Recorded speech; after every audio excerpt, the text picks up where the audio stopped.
Hello guys, this is your friend Naruto Audio Fanfics and we are back with a new fanfic. Which is what if Naruto awakened a dark power?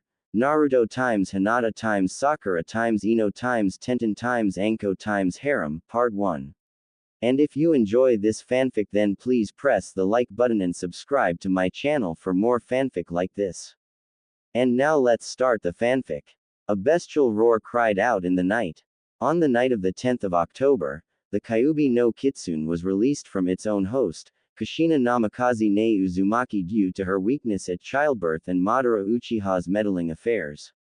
Her secret husband, Minato Namikaze faced off with the beast with his summon, Gamabunta, the Toad Boss.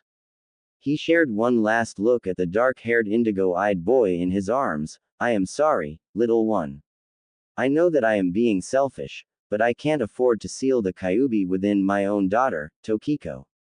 I fear that madman, Madara Uchiha will come at Tokiko's childbirth to take it, but it will be much harder to take it from you. Naruto. Then Minato turned to look at the Kyuubi and said, I am sorry, Kyuubi-san, but it is time to go back to where you belong. Shiki Fujin. There was a brief flash of light and both Minato Namikaze and the Kyuubi no Kitsune were dead physically, but a piece of Minato's spirit along with the Kyuubi were sealed inside of the newly named Naruto. As Naruto grew up, he became aware of the hatred surrounding him fairly quickly. For 6 years, he was forced to endure poisonings, beatings, hate-filled glares, attempted murder, vandalism of his apartment. Most of them were organized by the Anbu Black Ops leading by Inu, the Uchiha clan, some of the Chunin and the worst of them all, Kushina Namikaze. On the eve of his 7th birthday, Naruto began to do his yearly running away from the mob. The boy had already suffered scars from his past mob attacks considering that they used everything that would keep the scars permanently. His prominent ones were the Roman numeral of the number 9 scar just below his collarbone and the large cross scar on his abdomen. HMPH, idiots, can't seem to figure out the difference between a kunai and a scroll. Naruto thought as he ran away, it is all that old man's fault, he just had to tell the damn civilian council, the ninja and especially the wife of the person who sealed the Kyuubi inside of me. The boy dodged a thrown kunai that embedded itself into the wall he was previously at. The cries of Kyuubi and murderer was heard behind him, increasingly getting closer and louder, ringing throughout the courtyard. Hardly the Anbu helped his misfortune, only 4 of the Anbu he could trust, Kuma, Itachi, Neko and Ukami, and unfortunately, they were led by their commander, Inu. It just so happened that they were on duty once again. Damn it, they are getting smarter. Bet Inu Tem told how to get past the maze, I need to, Naruto said as he panted hard. His monologue was stopped abruptly due to the fact that 2 kunai were thrown and lodged into Naruto's back, causing the young kid to fall to the ground hard. Arg, damn, Naruto said as he reached behind him to yank out the kunai in his back and take out the tanto and kunai in his legs while the mob surrounded him. Any last words, demon? One of the Chunin said with a sneer on his face. Naruto backed up to the wall and replied, yeah, a few things. 1, you all are idiots, and 2, I hope that you all rot in hell. The Chunin raised his kunai and Naruto watched as the kunai descended on him, but it bounced off with a loud clang. What? The Chunin said as he tried again and again. This time Naruto peered and caught the outline of the thing protecting him. It was a weapon, a shield. He reached forward to grab it and then he noticed that there were lances and other weapons were surrounding him. It is the Kyuubi. The mob backed up as the Jinchuriki thought to himself, what power is this? Is this the Kyuubi's power? Naruto let go of the shield and it returned in place with the others as Naruto confirmed, no. It is not the Kyuubi's power. If it was then the Anbu would be on me, it is my power and mine alone. Naruto glared at the mob and shouted, now, moon, shine down. Naruto was covered with a blue-green eerie light and his facial appearance became feral and as a result, he became manic and bestial. And now, move aside. The Jinchuriki took the claymore and ran at the crowd with a loud cry. With great strength augmented by the moon, he was able to lift it and caused shockwaves of energy on the floor, gravely injuring the ninjas and civilians alike. Screams of pain, agony and pleas of mercy were heard as Naruto watched the slaughter and blood ran from the alleyway. Suddenly the Sandaime came to the scene, along with Inu, Neko and Itachi flanking him. Naruto, the old man began to say until Naruto interrupted in a cold voice, "You are late, old man, maybe you should retire if you are this slow at protecting people." Inu growled out, "You show respect to the Hokage, you little brat. I give respect to people who have earned it, only two of you here in front of me have done so. You nor the old geezer have not earned the respect to call you anything, to me, you are just dirt." The Jinchuriki then turned to Neko and Itachi and smiled at them. "Hello, Neko-san, and Itachi-san, nice to meet you two again, although I wished that they were better circumstances." Neko gave him a hug and said, "Nice to see you two again, Naruto, happy birthday, though I wish it was better." Naruto said, "Thanks." Sarutobi decided to kill the moment as he asked, "What was that in the alley, Naruto? Everyone here is dead except you, why is that?" Instantly Naruto lost his smile and glared at him. "It is none of your concern and why the sudden interest, Sarutobi? Is it the fact that I have shown an interesting ability that you will mention to the council in an effort to make me a breeding factory or to somehow control my actions as your personal weapon?"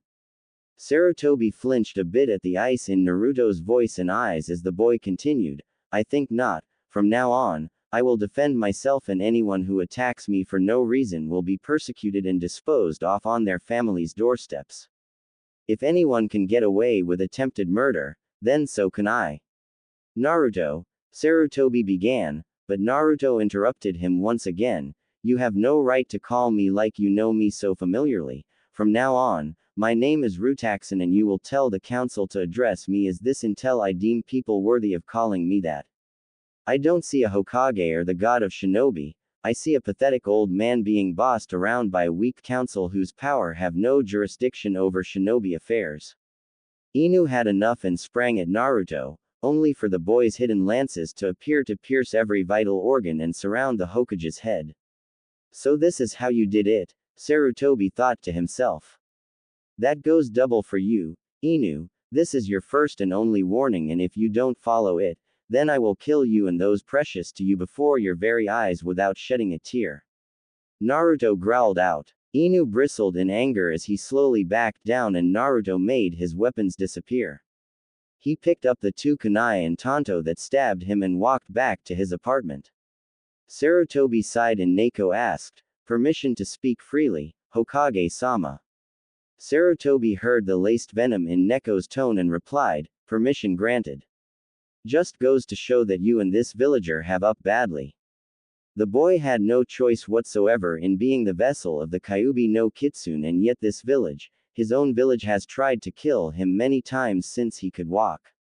Your idiocy of trying to make Naruto loyal to this damn village, was an utterly stupid move that you made, especially knowing that your jackass of an Anbu commander is one of the many people who hates the kid for the Kyuubi and enjoyed watching him suffer, foolishly believing that he is a demon. Inu protested, "I have not." Wham! Inu was sent flying into the fence, courtesy of Itachi sending him a haymaker across the face with blinding speed. "That is some bullshit you pulled out of your. Once you were aiming to kill the boy with that cheap knockoff of a Rasengan until Kuma stopped you and gave him that cross scar on his abdomen. On another note, I am ashamed of my own family, especially the man that I call father," the young man yelled out, which was a rare event for him since he was usually stoic. Sarutobi said, "Itachi, stand." "No, Hokage-sama, I refuse to sit back any longer, knowing that this monster, this demon will harm Naruto. I demand you will assign me as Naruto's guardians along with Ukami and Neko or I will withdraw myself from the Anbu program." "You, Anbu, you will not demand me of anything at all, I am the Hokage, your superior." Itachi took off his mask and threw it at his feet, "Then consider that my resignation as an Anbu captain. I am sick and tired of you not protecting the vessel. Yondaime-sama set the seal to keep the Kyuubi at bay and if you mess with it, I am pretty sure that you will release the demon and I will make sure that it destroys this village. Inu said to Neko, stop him, Neko. No. I agree with Itachi. Hokage-sama has been too lenient with these villagers, he need to take action against this injustice. Sarutobi cursed inwardly, damn it, if I lose Itachi and Neko, then Kuma and Ukami will follow as well. Those four are the best at what they do and plus I need Itachi in case the Uchiha clan rebels against us. Damn it. The Hokage conceded defeat and said, fine, you and Neko will be his guardians. Best decision you have ever made in your second reign so far, Neko commented. But Hokage-sama, leave it be, Inu, he was serious with that threat of his and we can't afford to have any lives destroyed like tonight, plus those two are the only ones that he trusts now and also the fact that Naruto's rage and anger will release the Kyuubi to have his revenge on his village, get someone to clean this mess, dismissed. Later that night, Naruto sat on his bed, looking at his newfound power. There were some interesting weapons such as 2 chakrams and 2 shining red clubs. He also noticed that he had gained some more weapons as well. I wonder what this power that I possess is. Naruto said to himself. Suddenly a voice said, I can tell you. What? Suddenly Naruto's world grew dark and when he woke up a few minutes later, he found himself in a sewer. Great. Now I definitely killing the asshole who thought it was funny to throw me in here. Actually, Naruto-san, this is your mind. Naruto looked up to see a gate and behind that gate, there was a fox which had 9 tails. Ah, so you are the Kyuubi no Kitsune, funny, I thought that you would be a bit bigger than that. Do you remember anything? Yes, I remember that the Yondaime was the one who sealed me into your body, but I don't understand it. I thought that I would be sealed into his daughter. I am guessing that he didn't want to seal it inside of his own flesh and blood because of his selfishness, but I could understand seeing that his child would have been raped on top of my experiences with the damn villagers and ignorant ninjas along with Iwa. Now what is this power that I hold? Why did you attack this village and what is your true name? The Kyuubi replied, that power is your Kekkei Genkei, the nothingness. The previous wielders formed a group called Organization 13 and had no hearts, their essence was destroyed and wandered until they found your ancestor. As you progressed, you will be able to control darkness and light itself to your whim. As to why I attacked, I was forced to attack this village and regrettably I should have finished off this person after the first time he controlled me. His name is Madara Uchiha. His ambition is combine the Biju and create the Jubi to control the world as its Jinchuriki and lastly my name is Tomomi. But that is impossible. Hashirama Senju fought Madara Uchiha and killed him. How did he survive? He has the eternal Mangekyo Sharingan, the ultimate form of the Uchiha clan's bloodline, the Sharingan. He took his brother's eyes and implanted them inside of his own, somehow he has made himself immortal. Naruto said, looks like I will have to thank him for making my life hell. Now since you have been inhabiting my body for the last 7 years, do you know the extent of my bloodline? Yes, your bloodline will gain 2 more weapons at random as you kill up to a total of 20 people. Looks like I will have to become a ninja. Why are you so willing to help? Because as much as I despise humans, I despise the ones who are stupid enough and find pleasure in attempting to murder an innocent child. Plus I believe that you are the only one who is capable of killing Madara Uchiha. One last thing, can you change into your human form? It is kind of hard to look up at you without straining my neck. Of course, she shifted with her chakra covering her body and shrank down to become a silver-haired woman with ruby-slitted eyes, wearing a warrior battle skirt. Picture Inner Mocha from Rosario plus Vampire wearing the Battle of Xena. Much better. Now if I didn't know any better. The Yondaime put a fail-safe seal in case that I just so happened to try and release you, nay. Tomomi nodded, yes, but it is better to try to remove the seal outside of the villager than inside to cause a panic. Right, I will demand Sarutobi to leave this village or go into the forest of death, but first. Naruto said, then he closed his eyes and the sewer changed into a forest full of trees, a lake, and a small cottage. He also compressed the seal into a choker with a blue diamond at the end to appear around Tomomi's neck along with the makeshift replicas of the Yondaime and Madara. There. Much better than before. Naruto commented. Arigoto gozaimasu. Tomomi replied as she looked in awe at the scenery. No problem, Tomomi, my mind was a little bit bleak to say the least. Now tomorrow, we will start to train, considering I believe that you know many styles in the art of Kenjutsu. And so Naruto, Rutaxan, X was born. Both Neko and Ukami took the boy from his apartment to live in their house and trained him in Kenjutsu since that was going to be Naruto's forte. With much pull, Sarutobi was able to let Naruto enter the academy to become a genin, and Naruto became more bitter at the village, especially when the incident known as the Uchiha clan massacre was known. Only the woman, children and the elderly were spared, and the one who had to carry out the deed was Itachi Uchiha, his mentor and former Anbu Itachi. Flashback: Naruto entered the academy with an emotionless look on his face, mastered and perfected with the help of Itachi by playing poker.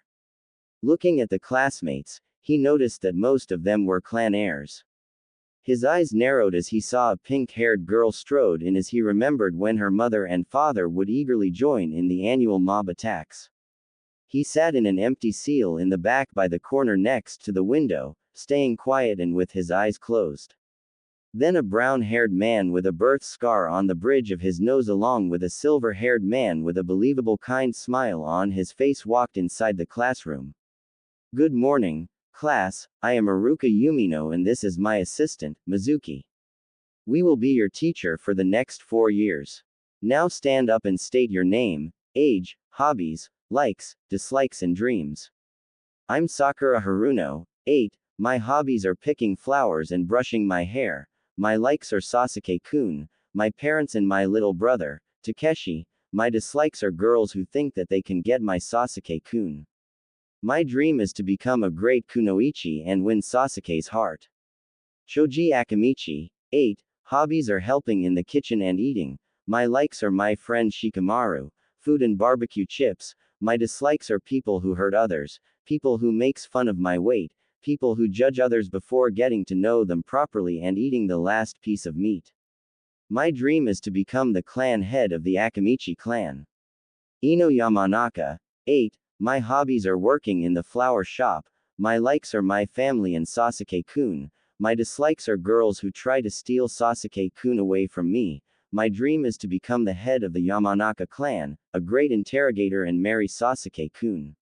Yan, troublesome, Shikamaru Nara, 8, my hobbies are playing shogi, sleeping and looking at clouds, my likes are my friend Choji, sleeping and looking at clouds, my dislikes are troublesome people and people who judge others by the cover of the book, my dream is to become a jonin, marry an average girl and have 2 kids, a girl and a boy. Yahoo! Kiba Inuzuka, 8, my hobbies is playing with my dog, Akamaru, my likes are my mother and my clan as well as Akamaru, my dislikes are my older sister, my dream is to be the head of the Inuzuka clan and be the strongest. Shino Aburame, 8, my hobbies are collecting bugs and training, my likes are my colony, my clan and training, my dislikes are insults, arrogance and judgers. My dream is to be the head of my clan.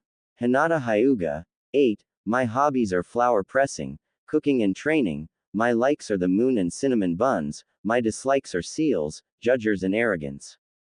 My dream is to be as strong as my father, but as kind as my mother. Sasuke Uchiha, 9, my hobbies are training with my brother, my likes are tomatoes, my brother, a certain girl, spicy food and my clan. My dislikes are sweets, fangirls and demons, my dream is to become stronger than my brother and father.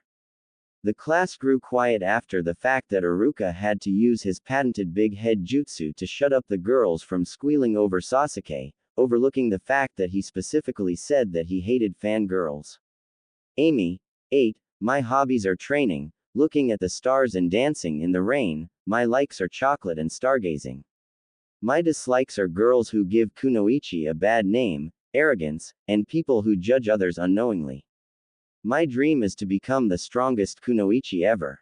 Tokiko Namikaze, 9. My hobbies are training and listening to storms. My likes are sweets and my family. My dislikes are the villagers and elders sucking up to me, and my dream is to surpass my mother and father's legacy and shadow. Rutaxin. 9. My hobbies involve training. My likes are my friends, who I will not name. I despise this village, the Uchiha clan, except a few people who will remain unknown: Kushina Namikaze, Homura Mitokado, Kaharu Udatane, the Sandaime Hokage, and most especially, the Yondaime. My dream is none of your concern. Whispers and murmurs danced around the room after Naruto sat down. Sasuke glared at him as well as his fangirls, but Tokiko looked at Naruto with a bit of pity and sadness. She knew about the Kyuubi no Kitsune, and while she was taught to hate and avoid him by her mother, she couldn't. Due to the fact that her father left her a letter to find, explaining the whole situation in great detail, that the Kyuubi and Naruto were separate entities, and told her the true reason why the Kyuubi was not sealed inside of her to protect her innocence as well as the village, and forgot to mention that his wife was the second Jinchuriki, but he was pressed for time. Naruto never knew about the looks that the people gave them and assumed they were all the same, so he never noticed Tokiko's look of sadness. Well, then how about we do a bit of sparring? Iruka said. Everyone filed out of the room. The last one out was Naruto, with Iruka and Mizuki behind him, watching him intently. The class was eventually paired into groups of 2, and fortunately, Naruto was paired with Shino Aburame. The boy moved into his clan-style taijutsu, and Naruto moved into his stance with his left fist near his face while his right one was about 6 inches away from it in a boxing stance. Shino decided to strike first, and Naruto ducked as he tripped Shino, but the Aburame corrected himself and moved backwards. Shino then sent out a kick, but Naruto blocked it and sent out a punch. Only the Aburame caught it and flipped Naruto over to the side, but Naruto landed on his feet and swung Shino's arm to make the Aburame turn like a spin. The Aburame was able to land on his other foot and did the same to Naruto. The two continued like this, neither of them gaining the upper hand until they separated. You're good, Shino, but your taijutsu isn't effective without your Kikaichu. You are correct, Rutaxin-san. Would you like to use your bloodline? Shino raised an eyebrow at Naruto's question and replied, but the senseis. Naruto interrupted, a true shinobi uses everything at his disposal to win a battle. True, there are some honorable ninja in the world, but the majority follows the previous rule. That is how wars are fought and won. Now leave the senseis to me, I will worry about them. Shino reluctantly nodded and let his Kikaichu slowly appear from his sleeves. Naruto looked at them in an interesting matter. So the Aburame clan uses the Kikaichu to coexist in their bodies, he murmured. Tell me, are there any other clans that uses the same concept as you? Yes, the Kamizuru clan from Iwagakure. Naruto nodded and said, it's a shame that kids are afraid of you for that. I think you will go far with your bloodline, but remember, relying solely on your bloodline will cause dependency and hinder you in the near future. Then a shimmer of glass flashed in front of Naruto and the Jinchuriki said, Koi. Shino attacked by directing his Kikaichu at Naruto, but the Kikaichu were not able to get through. Mizuki came over and said, Rutaxin, Shino, you are not supposed to be using advanced techniques in your sparring. I am afraid that I have to give you 2 detention. Actually, sensei, I was just having Shino demonstrate the true aspect of a ninja. A ninja will use every advantage that he or she has to win, am I correct, Mizuki-san? Yes, but, therefore, though there are maybe honorable ninja, but there are most cases that ninja will retort to seduction, bloodlines, jutsu and weakness exploitation, which refute my statement. The whispers came as Mizuki walked away in embarrassment.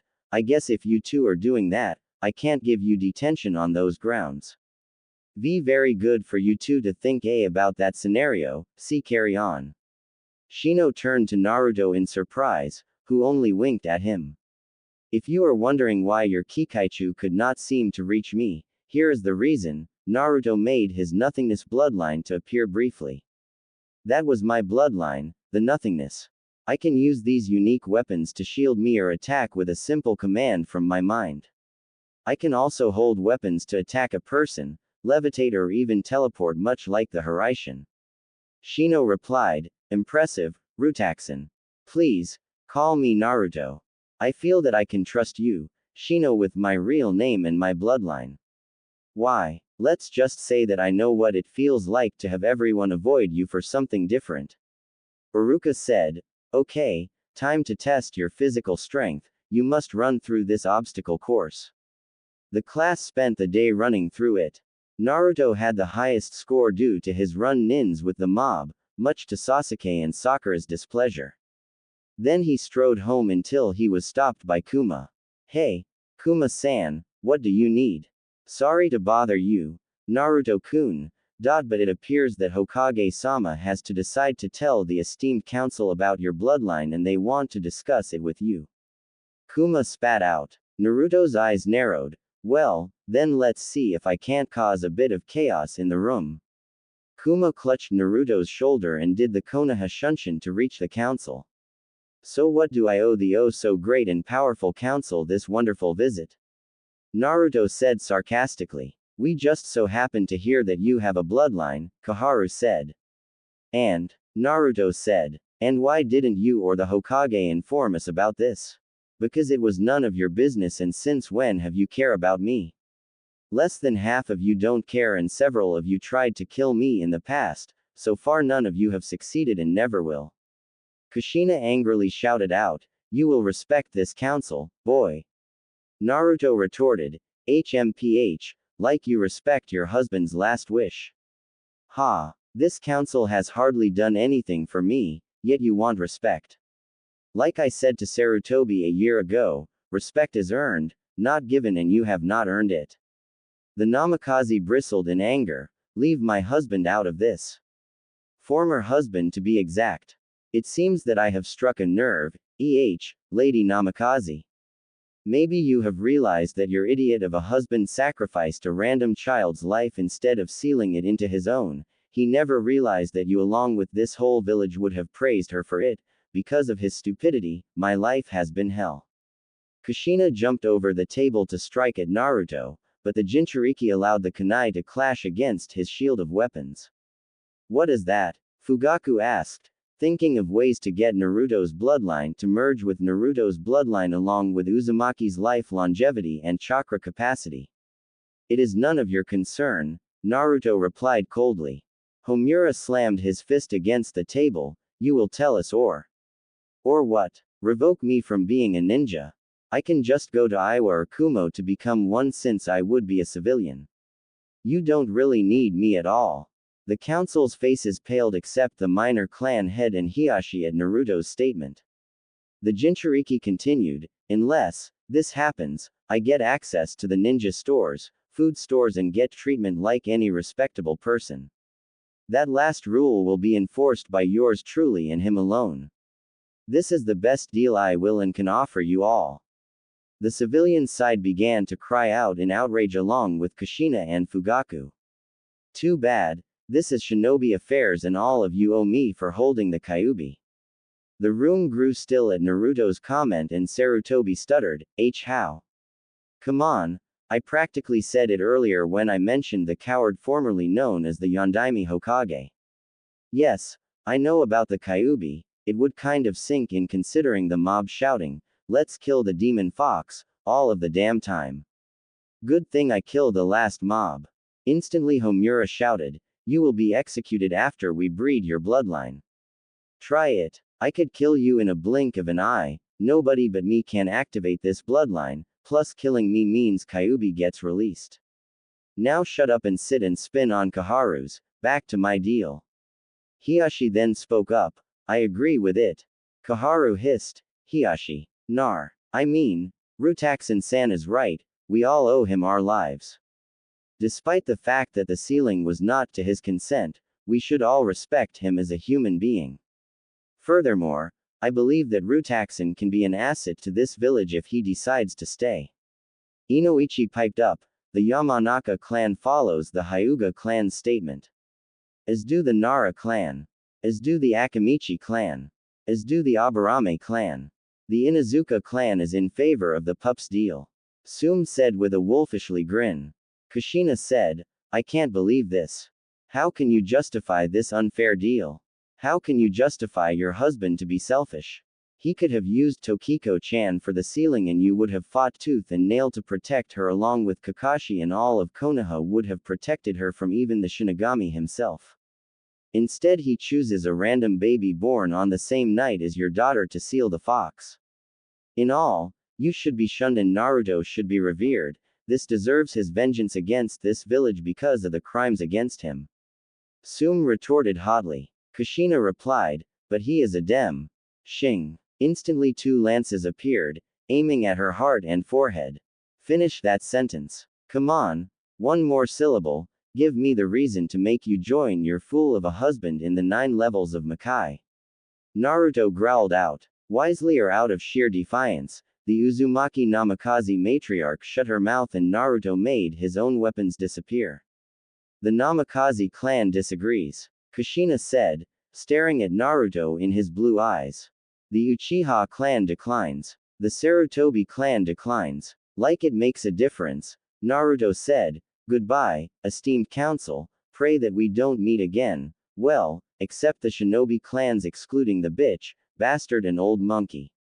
Later that night, Itachi came into Naruto's room and whispered, Naruto. Yes, Itachi ni-san, what is it? Itachi replied, I am afraid that is going to be the last time that I will see you or Yugao-chan again. What? Why? What has happened? My father was planning a coup d'etat.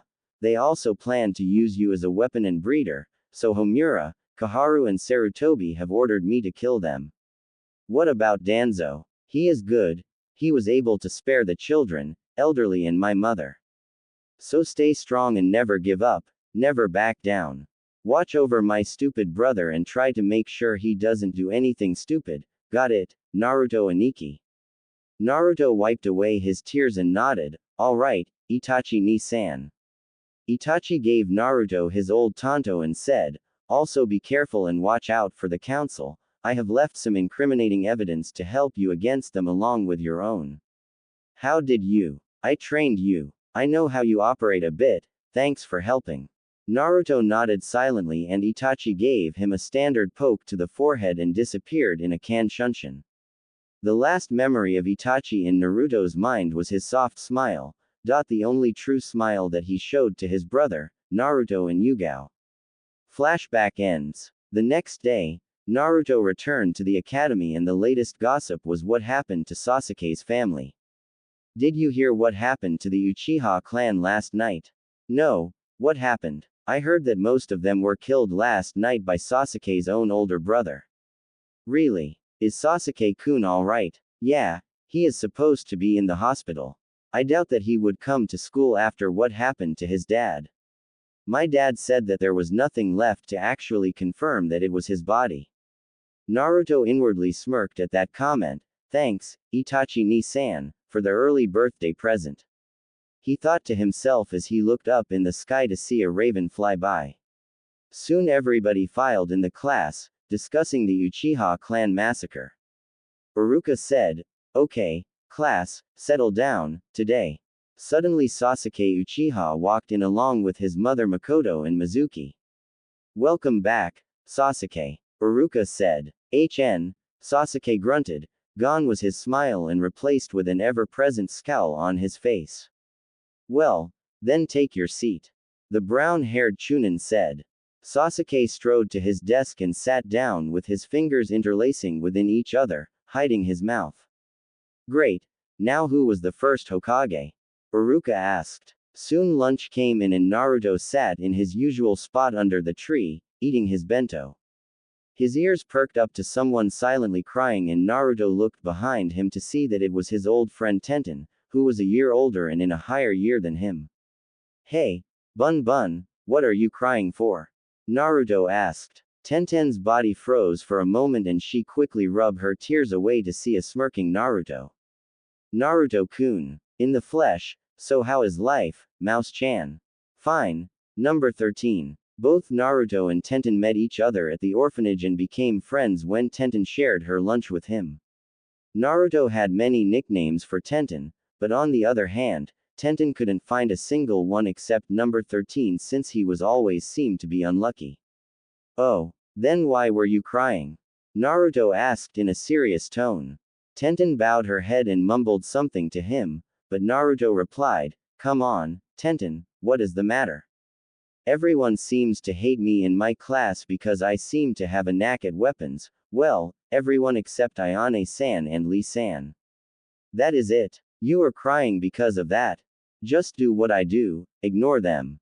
Just because you specialize in something doesn't mean that you have to cry about it, it means that they are jealous of you for your gift." Tenten looked at Naruto and softly smiled. "Thanks, Naruto-kun, so you are in the academy too." "Yeah, the old bastard managed to pull some strings to get me in." Tenten asked hesitantly, "Are you still at the orphanage?" "Nope. The old bitch threw me out when you left, but I am living in a house with a couple. They are really nice and I will be fine. Worse things have happened to me before, Tenten," Naruto said reassuringly. Tenten silently nodded as she witnessed the caretaker beat Naruto mercilessly because Tenten got a scraped knee while playing on the swing set. "Looks like my class is returning for the physical matches. I will see you later, Mouse-chan," Naruto said with a smirk. Tenten's face burned with embarrassment as Naruto left quickly. "Don't call me that," she shouted after him. Then she sighed and smiled. "That Naruto-kun," Mizuki said. "Okay, Sasuke, you are up first. Throw these shuriken at the targets." The Uchiha nodded silently and threw them at the targets. Each of the stars had sunk into the bull's eye. The fangirls cheered at his perfect score while some of the boys grumbled. "Okay, Tokiko-chan, you are up next," the Chunin said with a smile. Tokiko took her shuriken and threw it. Most of them were off by a sliver of a margin from the bull's eye. "Good job, Tokiko," Mizuki said, and the fanboys cheered while some of the girls glared or grumbled. "Rutaxan, come forward." Naruto noted Mizuki's hidden tone and inspected the shuriken to find it much heavier. The boy smirked and found Ami's eyes. He stared at her as he threw his shuriken one by one, all of them hitting the bullseye perfectly. "Good job, Rutaxan," Mizuki said with a forced smile. One of the fangirls protested, "But sensei, nobody is better than Sasuke-kun. The mute must have cheated." Slowly, Naruto turned his eyes upon the idiotic girl and replied coldly, this coming from an Uchiha fangirl who prefers to pop out babies than train. "HMPH, foolish little girl, if you assume that I have cheated, then you better have a better argument than the fact that I beat Namikaze and tied with Uchiha." The kids were surprised that Naruto had talked and the choice of words that flew out of his mouth, considering the boy had not said anything in months. Iruka said, "All right, class, settle down. Amy, you are next." "But sensei, aren't you going to punish Rutaxan for cheating?" "First off, Aya, if Naruto had cheated, Mizuki-sensei or Iruka-sensei would have picked up on it. Second, Rutaxan trains constantly since he has nothing to do at all, and third, why would he cheat? He is practically the strongest here." Surprisingly, this statement came from Tokiko Namikaze, but Naruto never heard her refute his statement, considering he left the arena. Later that day, Naruto sat at his usual spot, under the cherry blossom tree, which was the only place that he felt at peace with himself and the world. Then he heard footsteps shuffling over to him. The Jinchuriki cracked his eye open to see that Sasuke has stood before him along with his fangirls behind him. "What do you want from me, Uchiha? I think that you manipulated those shuriken to your advantage," Sasuke said boldly. "My father said that the Uchiha clan is always the best." The Jinchuriki chuckled as he replied, "I believe that the correct term is, once said, seeing that your father is resting in pieces." "Don't you dare," Sasuke shouted. "Fine, I won't dare mention you father unless you don't dare question my ability with weapons." Naruto cut in with a glare. "You may believe in the bigotry of the Uchiha that they are the so-called superior clan, but remember, even someone through enough guts can kill a superior. even someone who proclaims to be a god. Also, if the Uchiha clan is the strongest, why are they dead? Why was your father not Hokage? Sasuke gritted his teeth in anger and said, "You know what? We will settle this. You will switch partners with me and I will show you the power of the Uchiha clan." Naruto raised an eyebrow, "And why should I stoop to your level to fight you?" Naruto began to walk away until Sasuke said something that he would truly regret, "Because I will make sure that Ayane will have a life of hell."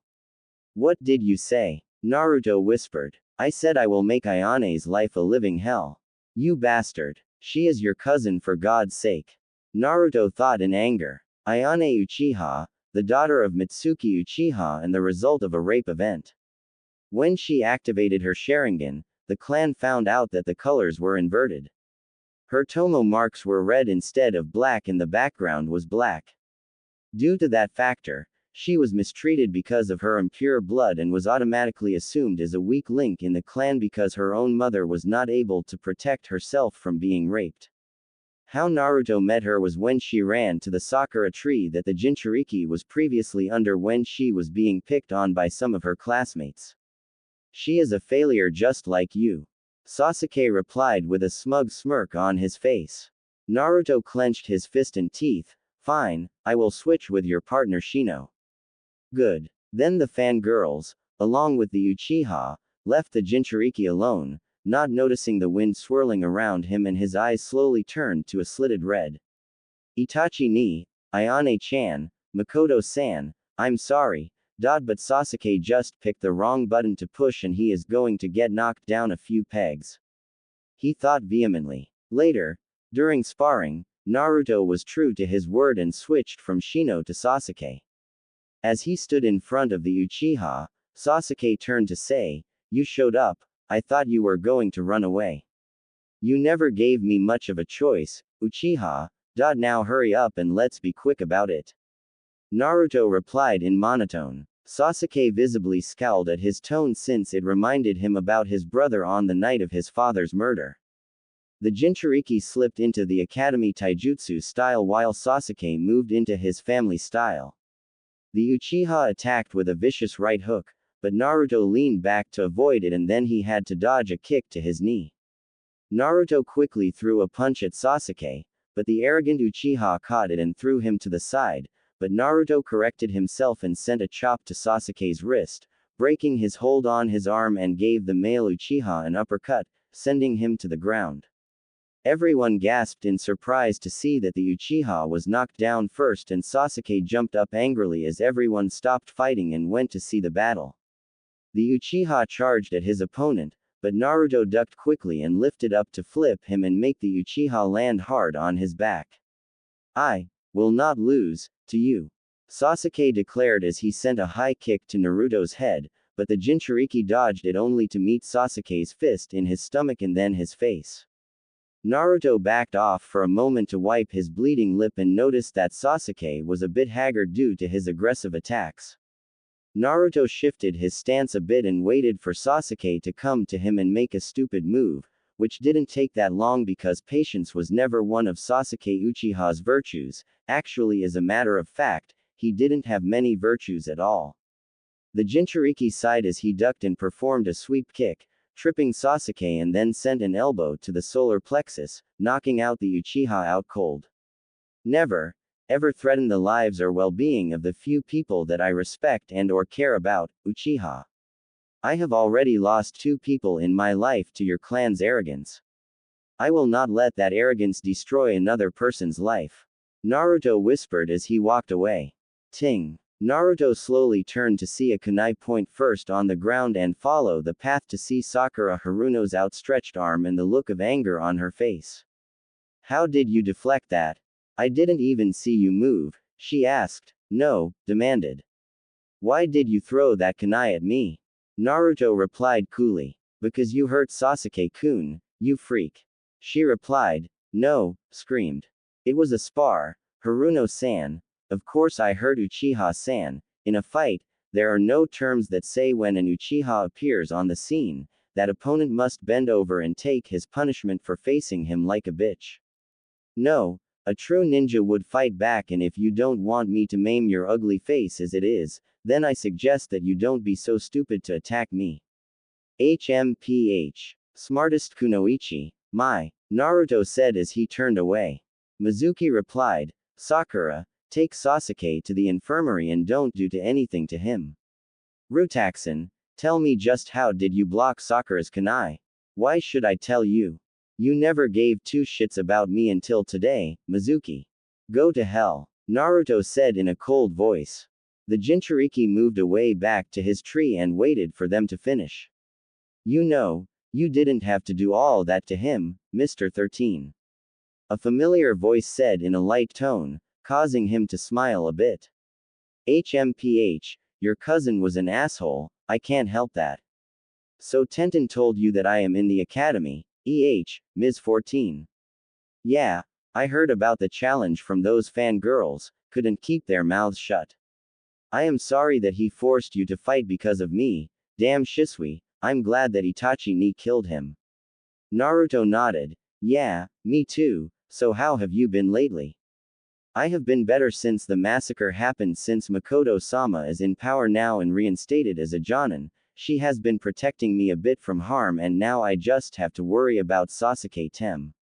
I am strong enough to protect myself due to my training. You? Me? Same old except for one thing, it just so turns out that I have recently activated my bloodline a few months back. I have weapons that are hidden around my persona, swords, spears, halberds, etc. I will have to kill a set of 10 people to get more of them though. Naruto. Don't worry, I will be fine, just as long as you guys are safe, I won't go on a rampage. Also, a friend of mine will be helping you just in case Sasuke tries something with you. But, I know you are strong, Ms. Hikari, but I know from personal experience that mobs can overwhelm the greatest ninja, besides it is someone you know and will do a better job at protecting you. Alright. But I am not going to like it. Naruto. I know. Ayane-chan. 4 years later, Naruto grew up and changed his attire from a white shirt and green pants to a black tight-fitting shirt, a long black hooded coat that ended at his ankles with a silver chain in the front and the zipper all the way down. You know what I am talking about, and black-fitting pants. Ayane and Tenten graduated and were put on separate teams. Tenten was put on Maida Guy's team along with Rock Lee and Neji Hyuga, the last year's Rookie of the Year, while Ayane was taken under apprenticeship by Gekko Hayate, Konoha's resident swordsman and the fiancé of Yugao Azuki, the guardian of Naruto. Alright, today is the day that all of you will or will not become ninja. The test is the Bunshin no Jutsu. Uruka said. This test is so pointless. Konoha has become weak. No wonder the death rate is so high for genin reaching their C-rank mission. Naruto thought as he scowled at the mention of the test. One by one, each academy student came out proudly with their headband tied on some part of their body. Until he heard his name called by Uruka and got up to go to the separate room. Please perform the specified jutsu. Mizuki said, and Naruto said, Bunshin no Jutsu. 5 perfect clones appeared beside him. Congratulations, Naruto, you are officially a genin. Yay. Woo, to be honest, this test sucks. I bet a civilian could pass this thing easily. Nobody uses this type of illusion anymore at all. Naruto commented as he pocketed his headband. Next, Naruto left the academy, noticing the sickly smiles that the parents gave him until the Jinchuriki gave them back a smile of his own and something extra, by showing them his headband hidden in his pocket, making the smiles turn into frowns. He laughed at them and gave them the middle finger, and then his index finger followed. Deuces, bitches. Naruto turned and bumped into the last person on earth that he wanted to see.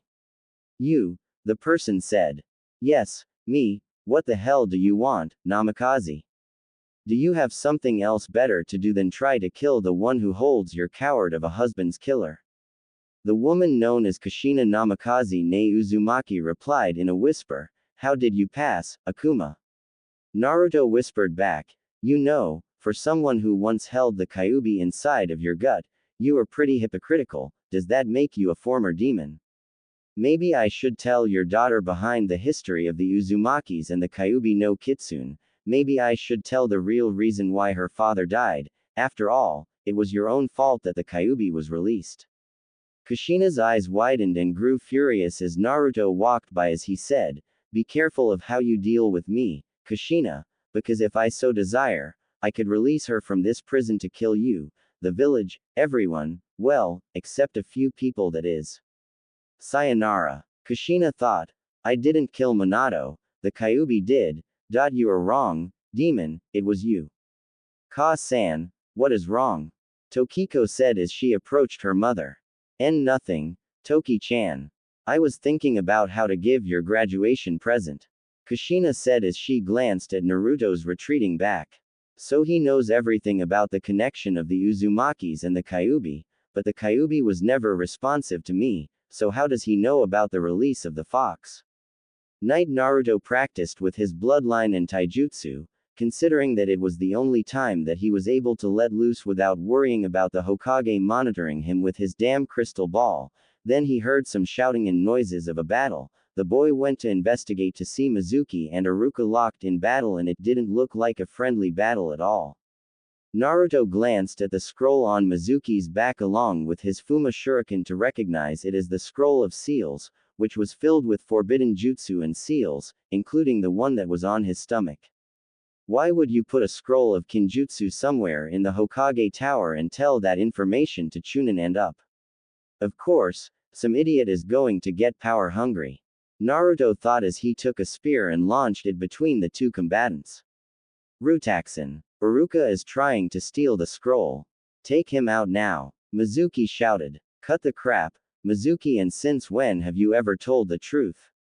1. I know that you secretly hate me for thinking that I am the Kyuubi, which I am not, sealed in my gut.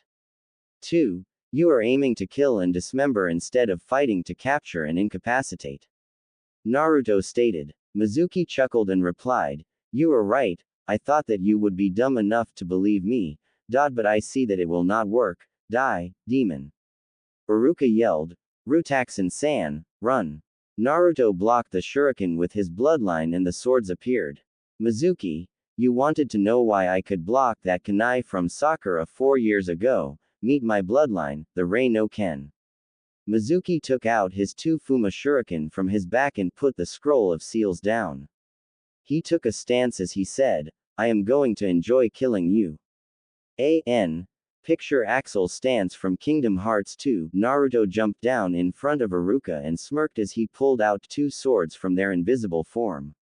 Each were shaped like a key, only the difference was one was white and the other was black.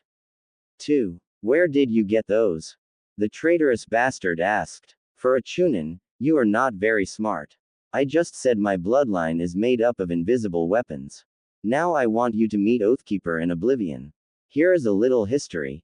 Oathkeeper represents the bond between 2 people who eventually came to love each other. The second one, Oblivion, represents the bond between 2 people who were friends, turned enemies, turned friends again.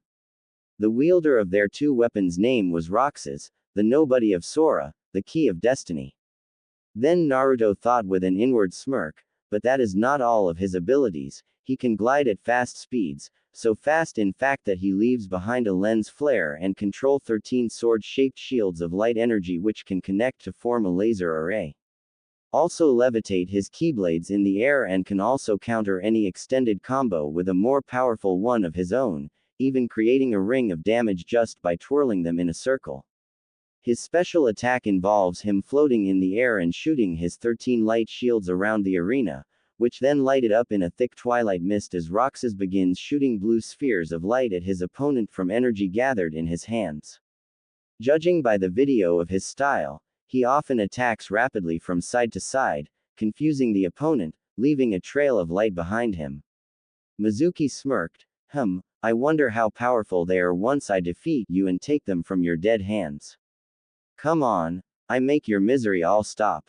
Axel's theme plays. Naruto charged at Mizuki, who threw his shuriken at the Jinchuriki, but Naruto knocked the weapon to the side with Oblivion.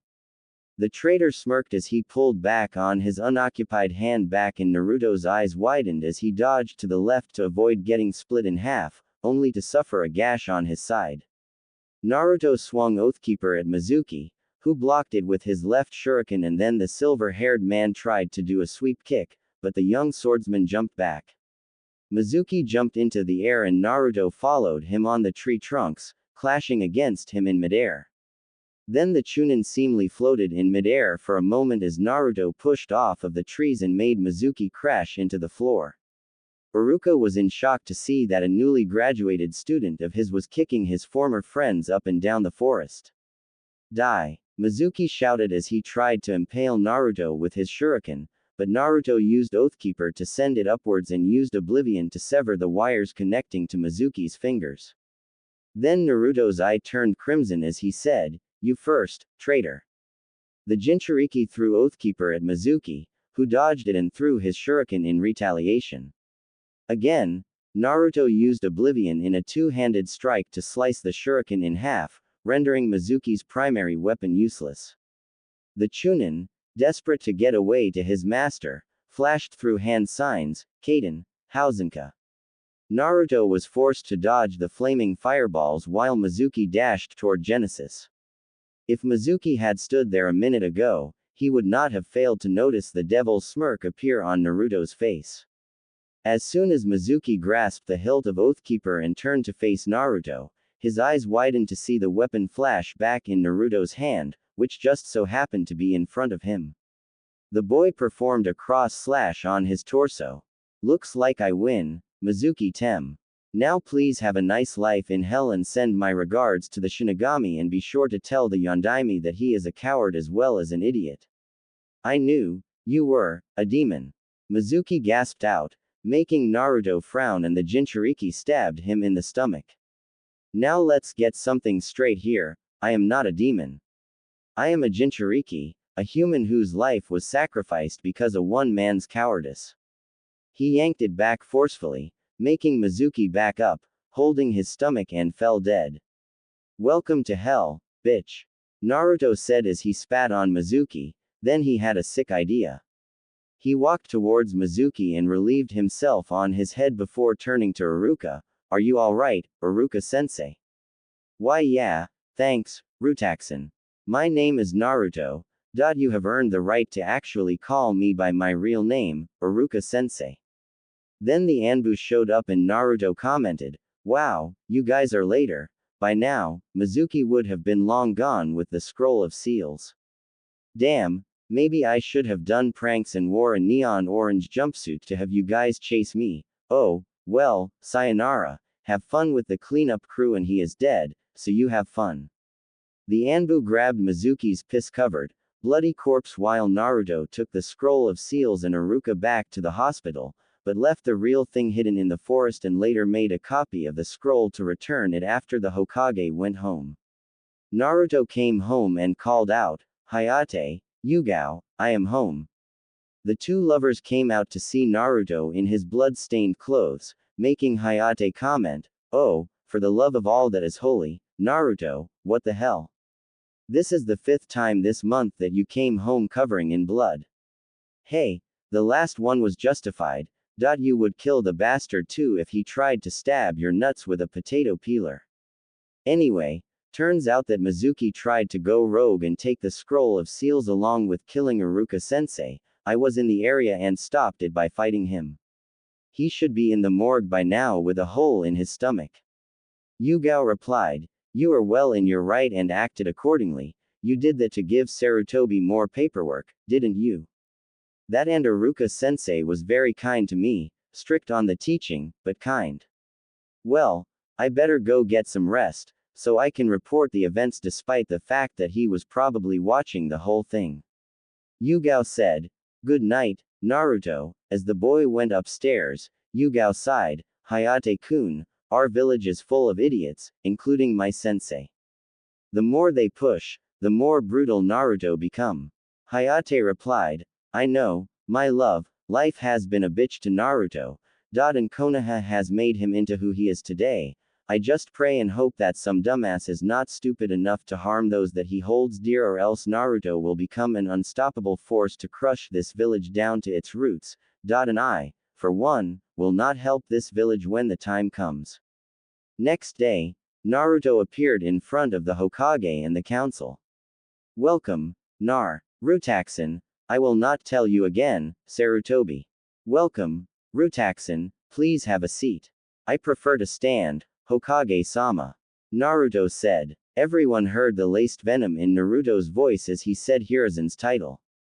Can you please tell us the events of last night's encounter with the deceased traitor, Mizuki? Shinny Aburame asked. Naruto's voice changed into a polite tone as he answered, certainly, Shinny-sama. I was practicing my skills in the forest, considering that I have no privacy in the damn village since I am the Kyuubi Jinchuriki and my seemingly volatile nature. Also Sarutobi was spying with his crystal ball. The Haruno spoke up. Your privacy was not breached, Rutaxin. You have killed over 11 villagers and 3 of our ninja, all of them were Chunin level.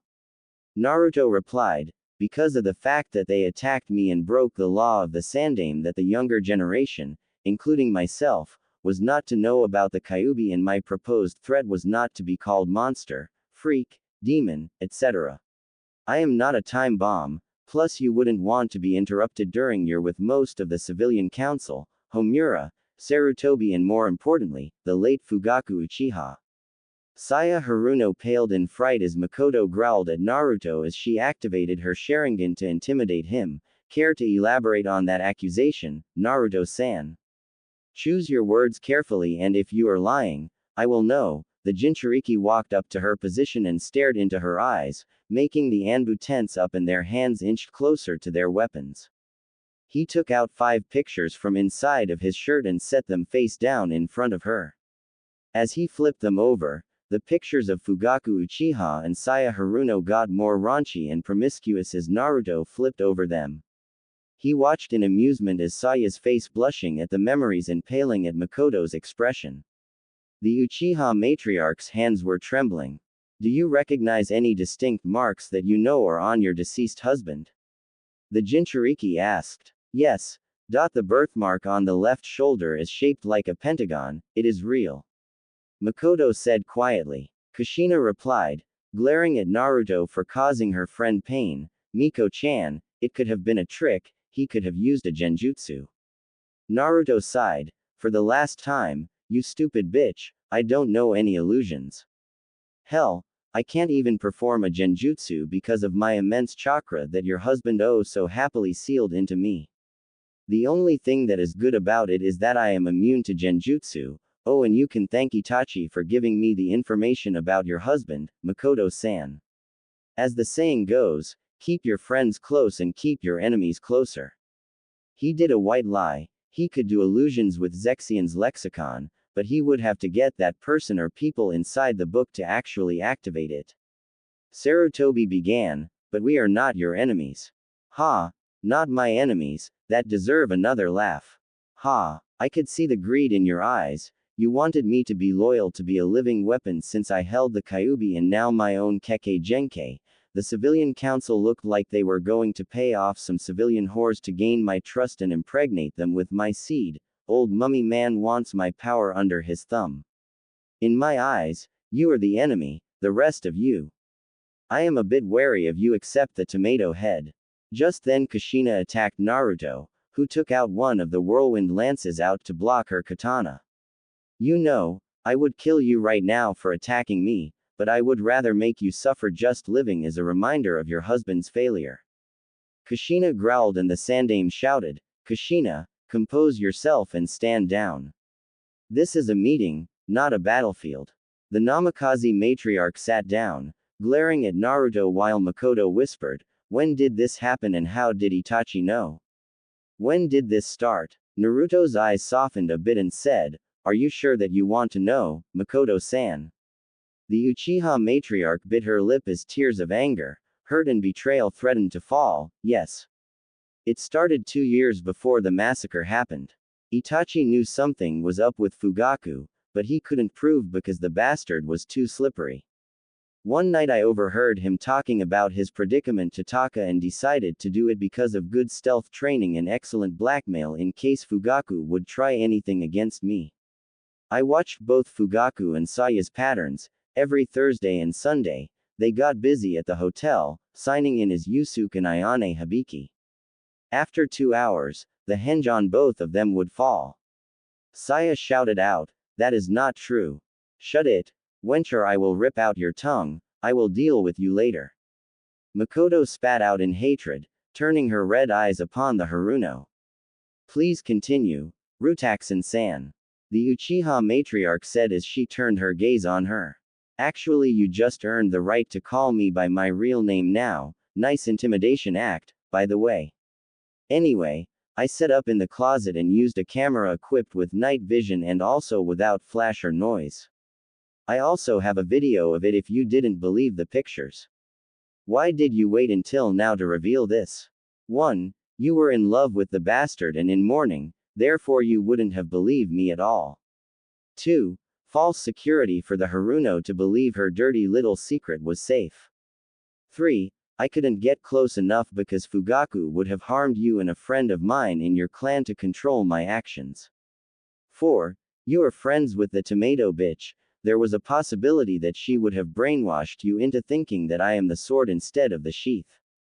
5. In case that said brainwashing was believed, I would have used the information to make sure you lose your status and give it to Itachi his rightful place. To be honest with you, a shame he went rogue.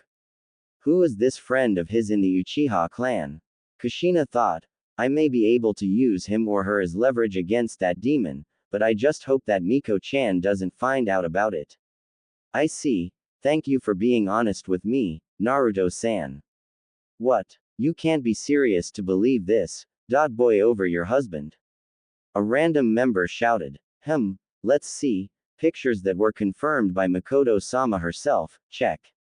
Haruno's dirty glances at me and the fact that her palms are sweaty and trembling, plus the ashen look on her face confirms her guilt. On top of that, the Jinchuriki said as he grabbed the TV in the corner. Naruto took out a tape and popped it into the TV and pressed the play button to reveal Fugaku and Saya going at it like rabbits in heart. And the evidence of the two like there is no tomorrow proved my word against Haruno and the deceased husband. Do you have any proof that I am lying? The one who said the outburst said nothing as he stared at the tape. The shinobi side was in disgust while some of the council members including Sarutobi were fidgeting, considering that most of them were acquaintanced with Saya Haruno's, services. Makoto was furious, so furious that he chakra exploded out of her and was visible. I am going to kill you, bitch.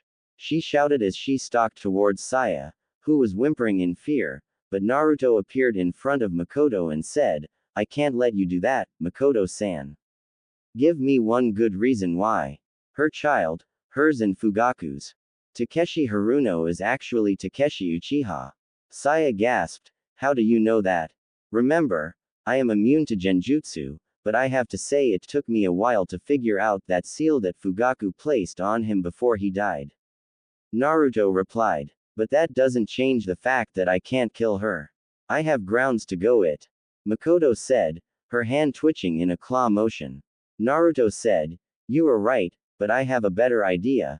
Let her live, but to make her regret her decision, by exploiting her weakness, by taking the one thing she craved and cherished, by taking her son away with no visitation rights whatsoever. Saya's eyes widened and she immediately knelt at Naruto's feet. No, please don't do that, anything but that, he is my boy, my child. I would rather have her kill me 1,000 times than to bear the reality that I can never see my son again. Makoto said, giving her a sickly smile, you should have thought of that before you slept with my cheating bastard of a husband. The good thing from him was my son Itachi and now he is gone because he snapped and killed his clan for power. Naruto, I will take your decision wholeheartedly. Saya screamed as she clutched at Naruto's pants, please, don't let her do this to me. Naruto closed his eyes, Saya-san. Yes. Her face changed to horror as the sadistic smirk appeared on Naruto's face. Welcome to hell, and I told you before, karma is a bitch. I told you this before when you gave me this lovely scar on my collarbone, remember? He lifted the collar down to show the Roman numeral for 9 and the Haruno crumpled to the ground, weeping.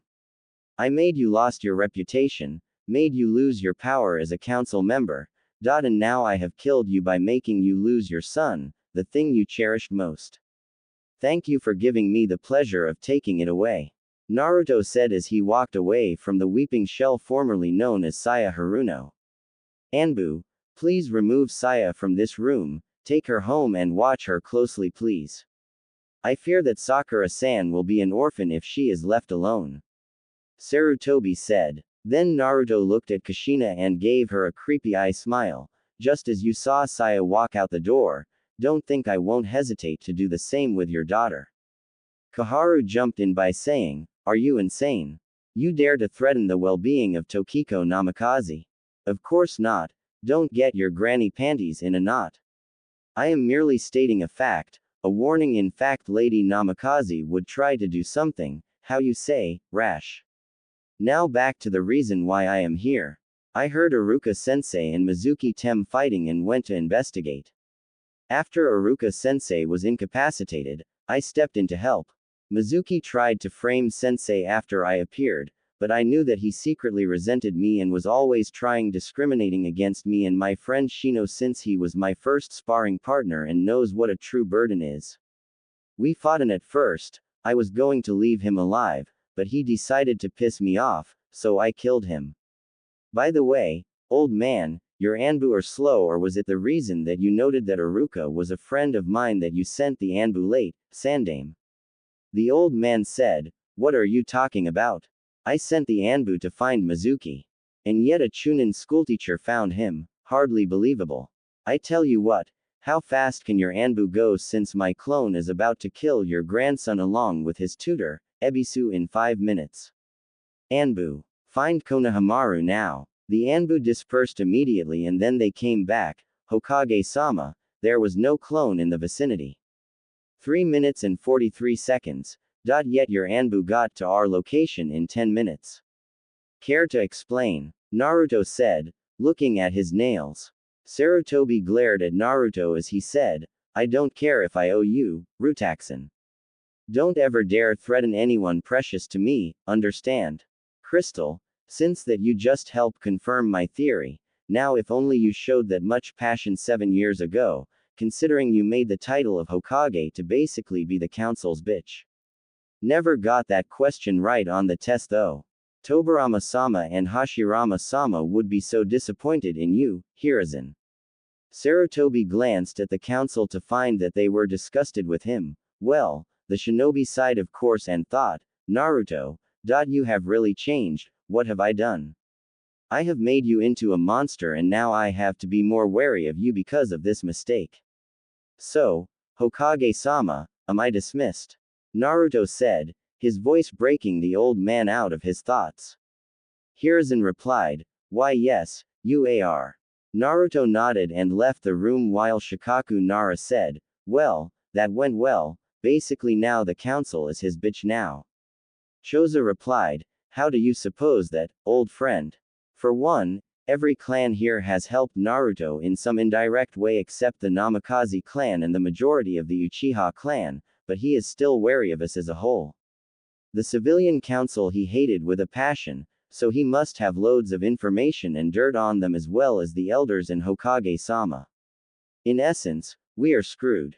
Then the Nara clan head thought, not only that he had gained the aid of the Uchiha clan through uncovering the affair with Fugaku and Saya, discredit one of his main oppressors as well as making her a shadow of her former self. On top of that, he just proved that our Hokage was trying to make Naruto into a weapon by using Iruka's death. Yeah, this is troublesome to say, but we are. What do you mean we? Kushina inquired. I mean that all of the minor clans including one of the major clans have helped him in the past. The civilians have inflicted pain on the boy until he turned 7. You loathe him for taking your husband, and Sarutobi-sama is mad that his wife is gone and is trying to condition Naruto into a living weapon. Kushina defended the Hokage. The Hokage was justified in his actions. Didn't you hear him threaten my child? He didn't threaten your child. He just warned you about crossing the line with him, and also can you blame him? After all, you are the former Jinchuriki and Tokiko-chan serves a constant reminder of the what-if scenario, the scenario of having a normal life with your daughter revered as a hero and being the heir to the Namikaze clan, plus he believes that you have instigated some of the attacks, but he can't seem to prove it. He knows the love for your daughter and the love of Sarutobi-sama for his grandson. He will exploit that love and destroy you from the inside out. Inoichi shuddered a bit. He sounds like a miniature version of Ibiki. Hiyashi replied, no, he is worse. He is a mixture of him, Itachi and Orochimaru. To tell you the truth, if we keep pushing him to the edge, he will become the second coming of Itachi, but the only thing is, only a bare minimum will survive from his rampage. Attacking him or anyone that he deems precious to him is an act of war against him. The civilian council visibly paled in fear while Kushina, the elders and Sarutobi were stoic, but inwardly there was a hint of fear. Pray for mercy for whose tries to piss off Naruto, for he will show no mercy. Naruto the Jinchuriki walked into the classroom to see Iruka with gauze pads on his face and his right arm in a sling. Well, you look like shit, sensei, said Naruto with a mirthless chuckle. Very funny, thanks for helping me, Naruto. I would have never thought that Mizuki would betray us like that. He pretended to be my friend from the start, all of those years, resenting me because of the attention that I was given when my parents were killed. Iruka said, he even played Tsubaki-chan, his girlfriend. HMPH, I am glad that the bastard is gone, I just hope that the girlfriend will not attempt to kill me. Also watch your back, sensei. There are people with tremendous power that will try to kill you indirectly because of your association with me. What kind of people? Questioned Iruka. The kind of people that will sacrifice countless lives for the sake of one dead person and another person's loyalty, that is all I can tell for now.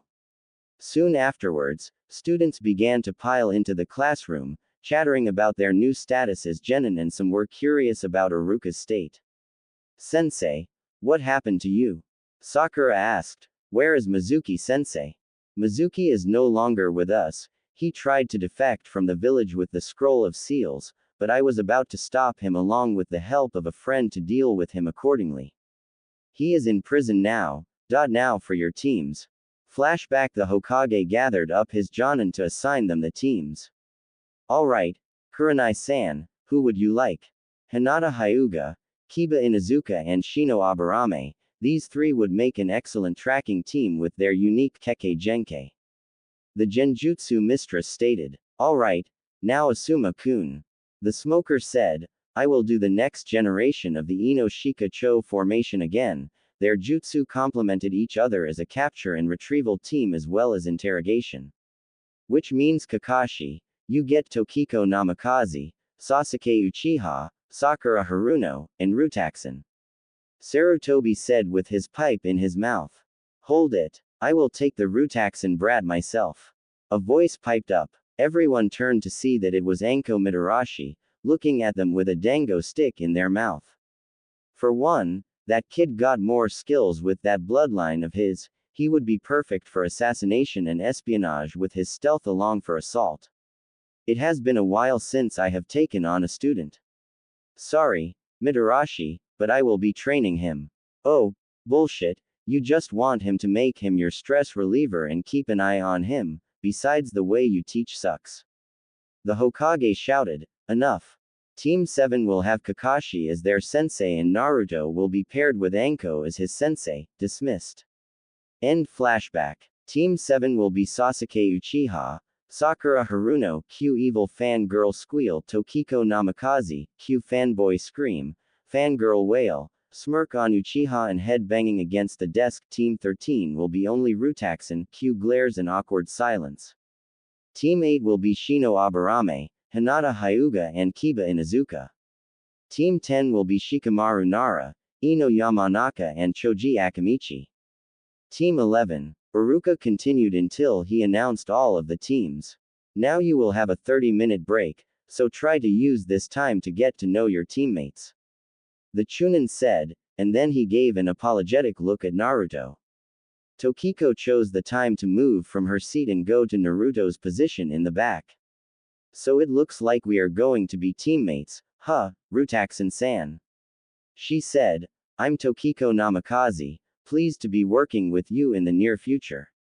Naruto raised an eyebrow at Tokiko's outstretched hand and said, Why are you talking to me, Namikaze? Don't you have something else better to do than talk to me?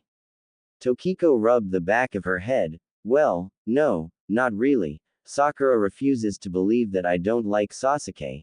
Sasuke seems to like me, but it is creepy and you, well, I never got a chance to know you because you always seem to disappear. I intend to keep it that way, Namikaze, because I don't trust you, any of you. Why is that? Did your mother put you up to this? So you can get close to me and then kill me? What? No. Ka-san didn't want you to be friends with you in the first place. Then we have no business here, please leave. Tokiko whispered, Look, I know what my father did to you was wrong, but I am not the reason for you to be angry or aloof with me. Naruto finally took his head from the window to stare at her with his cold, dark blue eyes. Really?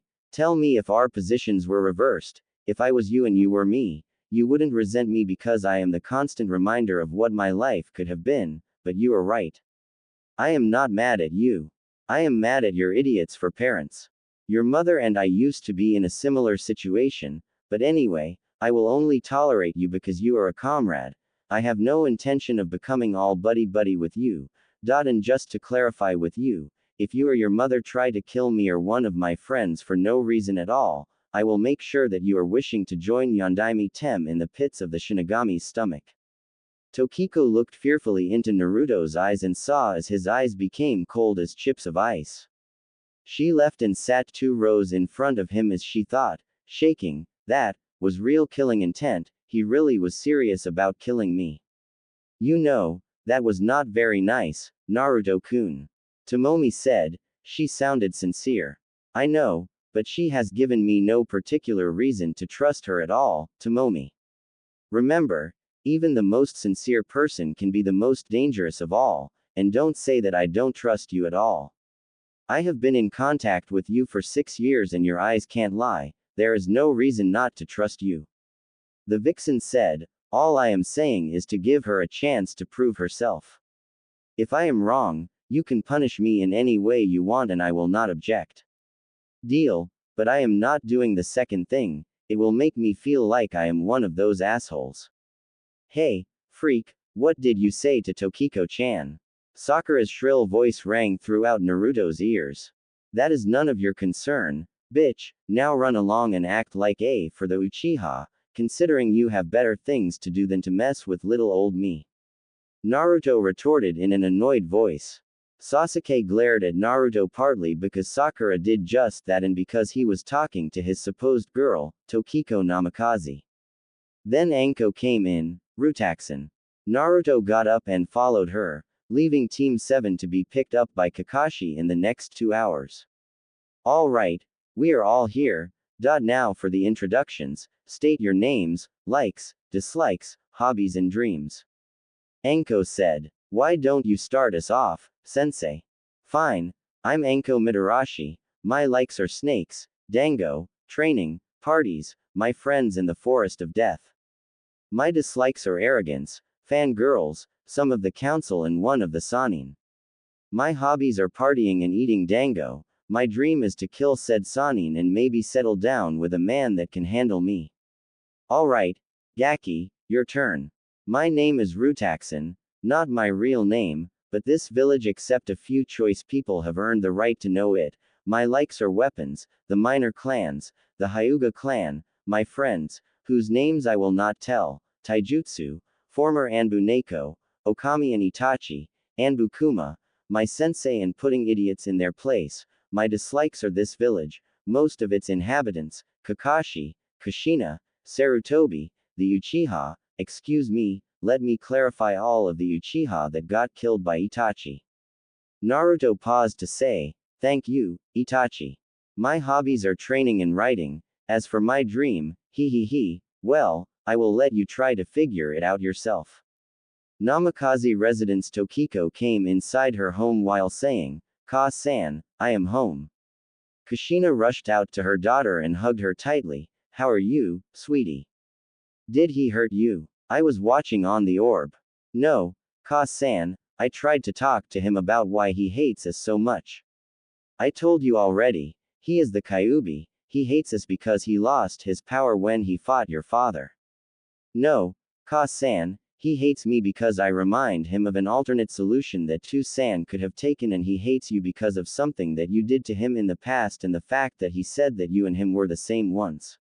Kushina replied with a smile, he is lying, my daughter. Really? So if I was in his shoes, what would you do if I was the Jinchuriki? Tokiko said with a bit of conviction in her voice.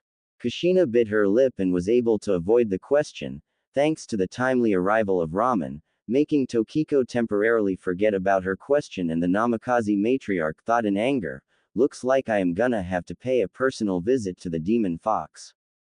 Hayate residence, you got Enko-chan as your sensei. Yugao said in shock. Naruto sipped his green tea and replied, yep. Yugao said, I see. Oh, by the way, I heard about Saya Haruno, she tried to commit suicide twice today. How did you manage to get the pictures? Naruto said, remember when I broke the lamp and you sent me to bed early? I snuck out to get the pictures since you and Hayate ni were on patrol duty. The purple-haired swordswoman said, I hope you know what you are doing, little brother, she might try something on those girls you secretly associate with. The Jinchuriki replied, I don't think so, because then I would have to horribly maim Sakura and she doesn't want to risk the life of Takeshi, although I wouldn't do that. She loves that banshee of a daughter too much now that she is too valuable to lose, since she is trying to win the Uchiha's favor. Uchiha is the only one that I am worried about. Sasuke knows about the relationship between Ayane and me, therefore he will try to harm her, and even though Hayate is capable of protecting her, I don't think it is not enough, which is why Makoto-san will most likely try to find me about the favor she owes me since I revealed the affair between the bastard and the banshee to her. The Azuki replied, hopefully she will see the arrogance in her son. The council elders have been too lenient to him because he is the apparent heir to the Uchiha clan. Naruto snorted, HMPH, I refuse to believe that he is the heir. Itachi is the rightful heir, and I will make sure that the elders and Sarutobi will pay for placing the burden on him. They knew that he was a pacifist after the events of the Third Great Shinobi War. Yugao reached over and gave Naruto a hug. I know, little brother, I miss him too, don't worry, they will get their punishment, just bide your time. Thanks, Nei-chan. Now I got a mission along with Hayate-kun and Ayane-chan. I will be gone for a few weeks, can I trust you not to destroy the house? Maybe, the Jinchuriki replied cheekily. Yugao smiled and lightly pinched Naruto's cheek. I will see you later, Naruto. Bye, Nei-san, try not to get pregnant and traumatize Ayane along with the way. As Yugao disappeared quickly via Shunshin, Naruto smirked at his victory as he noticed her light blush. Well, I have practically nothing to do and the bastards are watching me, so I guess that I will just lay low. The boy thought. Uchiha Complex. Makoto watched as Takeshi Uchiha played with a playmate of his own. He had the trademark Uchiha hair and his mother's features, including the jade eyes, making him an outcast much like her niece, Ayane, but Makoto was not having any of that. She sighed at the events that happened over the course of 5 years. First, Itachi isolates himself and suddenly kills the whole Uchiha clan except the children, her, Sasuke, Ayane and the elderly. Next, Naruto, the pariah of Konoha, reveals that her supposed faithful husband was having an affair with Saya Haruno behind her back. Now her eyes were cleared to see the corruption within Konoha and able to see that the civilian council along with the works of her husband corrupted her youngest son as well. In essence, her family was dead. Usually someone with that kind of information would want a favor. Well, I better go and see what he wants. Makoto thought. Ayane, Makoto said, please watch Takeshi until your sensei arrives and make sure that he is with Kurohime when Hayate-san comes. I have to run an errand. Yes, Obaa-san. Makoto disappeared in a specialized can Shunshin to meet Naruto. Suddenly there was a knock at the door and Naruto thought, who could that be now? Naruto strode to the door after activating his bloodline and opened the door to see an Anbu, but the only difference was that he had the word, nay, etched on his mask. Root. What does Danzo want with me? Naruto asked in amusement. The Anbu replied, I was told not to be surprised that you knew about the organization. My name is Torun. Danzo-sama has requested me to escort you to his home personally. Fine, Naruto answered as he stepped forward and made a ram seal. A sound was heard like a door being locked. Security seal, just in case someone is stupid enough to infiltrate. Oh, and one more thing. Naruto said as one of the lances appeared with ink over the blade's tip. Never tried out fox a fox, let's go. Torun thought with a bit of shock, he was able to detect Sai's technique, but that is impossible, he is the best of our infiltration corps. But the Anbu calmly the thoughts to the side and took Naruto's shoulder in a shunshin. Danzo's abode Hyo and Naruto appeared in front of Danzo in his heavily bandaged glory. Welcome, Rutaxan-san, Danzo said. Welcome to my home, guards, please leave us. The guards left without a word and Naruto said, it is a bit dark for my taste, but what matters is that it suits you just fine. Now on to business. Ah, straight to the point, I see. I would like to interest you in a position in joining up with my root organization. I could use someone of your caliber in there. Danzo said in a serious tone. The hidden underline is that I know things that Sarutobi has hidden well from you, and by joining you, you get to protect your secrets, exploit his own and have the Kyuubi's power at your disposal, correct? Naruto deduced. Danzo frowned a bit, but answered, that is a strong accusation, Rutaxan-san, I have no intention in controlling it nor I have any methods to do so. Oh, so the Sharingan that you took from the dead Uchiha that were implanted in your right arm along with the Mokuden cells, plus that bastard Shisui's Sharingan in your right are false. Danzo's face showed nothing, but his mind was working overtime to see if he could get the even playing field. Look, Danzo, I will not mince words with you.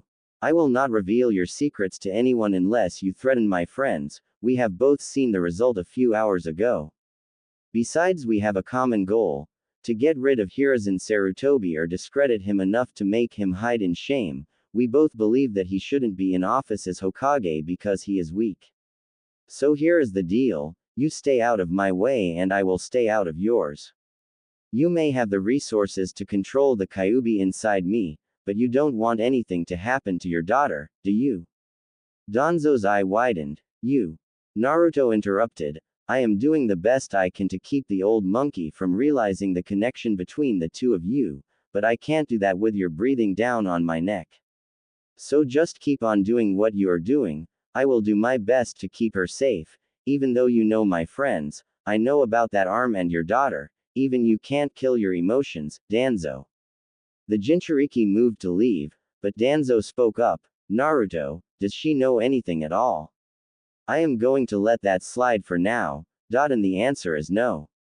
Do you want me to tell her at your request, Danzo-san? Naruto said respectfully. No, I think it will be best that she doesn't know until I have reached my goal or I am dead, but that comment you said earlier, you wouldn't dare hurt her. I can see it in your eyes that you care for her as well. Naruto replied, I could say the same about you. You look like you wanted to kill me on the spot for suggesting it, but I will be damned if anyone hurts her. She has got your tactical mind and abilities. Danzo let a smirk appear on his face. I know that for a fact, I have been watching her from a distance for quite some time. Please take care of her. I will, Danzo-san, just don't get killed, alright? Naruto disappeared via teleportation since he purposefully left one of his weapons at home, and Danzo said to himself, it seems he may have recreated the Hiraishin, he will be perfect for you as a husband. Danzo took out a kunai and lazily tossed it through the air to embed it into the wall. If you could observe the wall, you would have seen that the point has pierced and pinned an annoying fly to the wall through its thorax. I am sorry for not being there for you. Tenten. Hayate residence, I can't believe that I bargained with Ten-chan's life, much less her own father. Am I really that heartless? Naruto thought. No, it is just your mind going on. You are too used to threatening people with their innermost secrets and/or family, Naruto-kun. Tomomi. You haven't been visiting much lately, Naruto-kun. Have you forgotten about me? Naruto replied warmly, how could I forget the woman who kept me alive and wondrous company for most of my life? Tomomi blushed a bit. Oh, stop, you are making me blush. I always seem to have that effect on you. Anyway, so other than the fact that I have neglected you, what do you need of me? Tomomi said, I need you to do something for me. In 6 months, I will be going into my heat cycle. Naruto asked, will this affect me in this world? Yes, if it is not satisfied, you could go on a run. Tomomi, are you asking me to have with you to avoid the trouble? The jailer felt his prisoner blush on this luscious skin of hers as she stuttered, why yes, I understand if this is too much for you. No, it is not. I will do it considering you did so much for me, how long you have been holding it back. The demon answered, 14 months, my fingers will not sat my needs anymore, I need something bigger. Naruto was quiet at the moment and said, alright, in 6 months, alert me and I will help you sat your needs. Tomomi whispered, thank you. Naruto-kun. Then the mental link went dead and Naruto sighed, well, ain't this a bitch, but on the bright side, I get to have with one of the most beautiful things that I have ever seen. Suddenly a knock came at the door and the Jinchuriki opened it without thinking, what the he narrowly avoided a katana strike and activated his bloodline, damn it, wench, you damaged the floorboard. Yugao Nichan is going to have my on a silver platter for this. The katana belonged to Kushina Namikaze and she was pissed. Here I am trying to maim your demonic and yet you are worried about the stinking floorboard. You are not as intimidating as Yugao Nichan. Anyway, what the hell are you barging in here for? Kushina gripped her sword, to maim you for threatening my family, my friend and most importantly, my daughter. So you want a piece of me literally because I embarrassed you and threatened your daughter. Wow, aren't you pathetic? Fine, I will play with you for a little bit, but I rather not mess up the house, Yugao Ne will kill us both, well, actually she will just hit me and kill you. Naruto said before he moved out of the house for the second time this hour and strode to the training grounds with Kushina at his heels behind him. Training ground area 14, alright, now you can bust out your moves and try to hit me, keyword, try. Naruto said as he picked up an unusual sword. It was shaped like a key, just like Oathkeeper in Oblivion, but it was way more different. It looked more like a key than the others. This is the Kingdom Key. Isn't she beautiful? She was once wielded by a woman named Xian, but she was not a nobody like the others, she was made of memories by her other, Sora, and the reason that she was a she is because his strongest memory at the time was his lover, Kairi. Kushina replied angrily, what are you babbling about? Shut up and fight, you bastard, you will pay for threatening my daughter. Well, I did say I would kill her if she or you tried to kill me or my friends. You happen to say maim, so I won't do anything to her, at least you are smarter than some of the jackasses around here in this village. Naruto said nonchalantly. Why do you even bother living here? You don't care about anybody but yourself. On second thought, I take that compliment back. I gave you too much credit to begin with. Kushina launched herself at Naruto, who blocked her attack. Ooh, I love a fast woman. Kushina growled and pushed forward to break the contact. Naruto skidded back and twirled himself to avoid Kushina's downward slash. Kushina twisted to give the Jinchuriki a kick in the chest, but Naruto caught her foot and threw her toward the tree.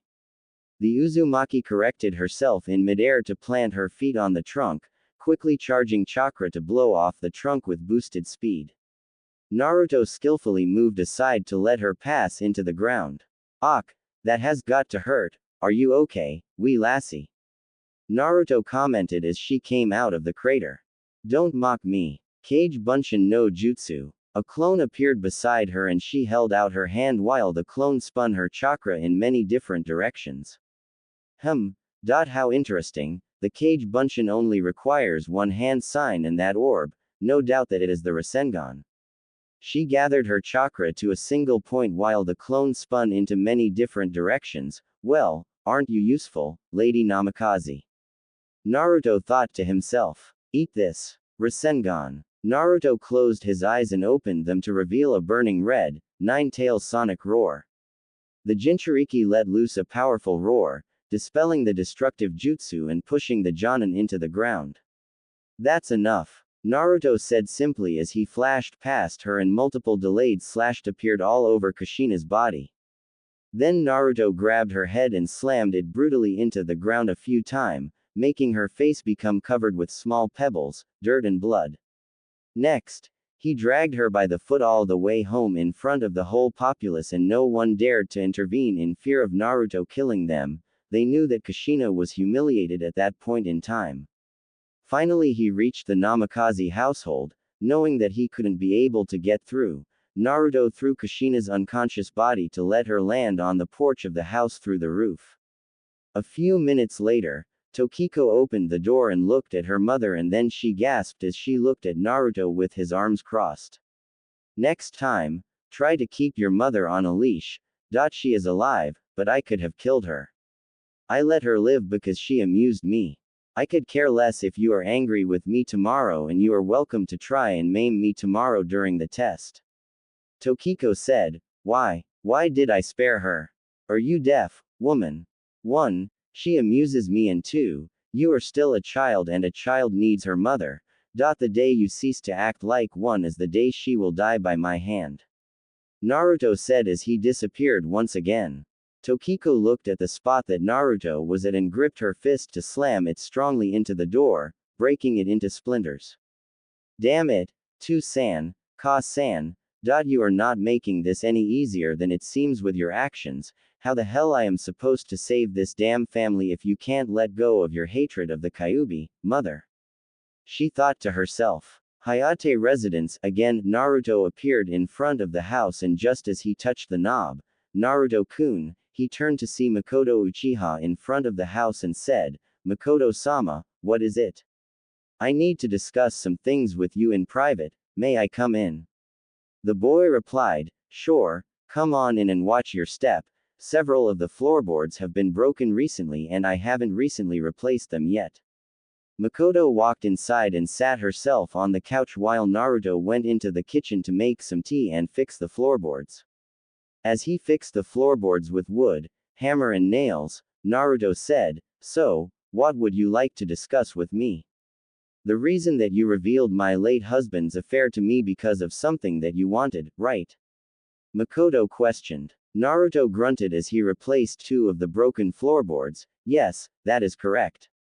Would you like to collect that favor now? Makoto said hesitantly. Actually, as a matter of fact, yes, yes, I would. I only need one thing from you and that's.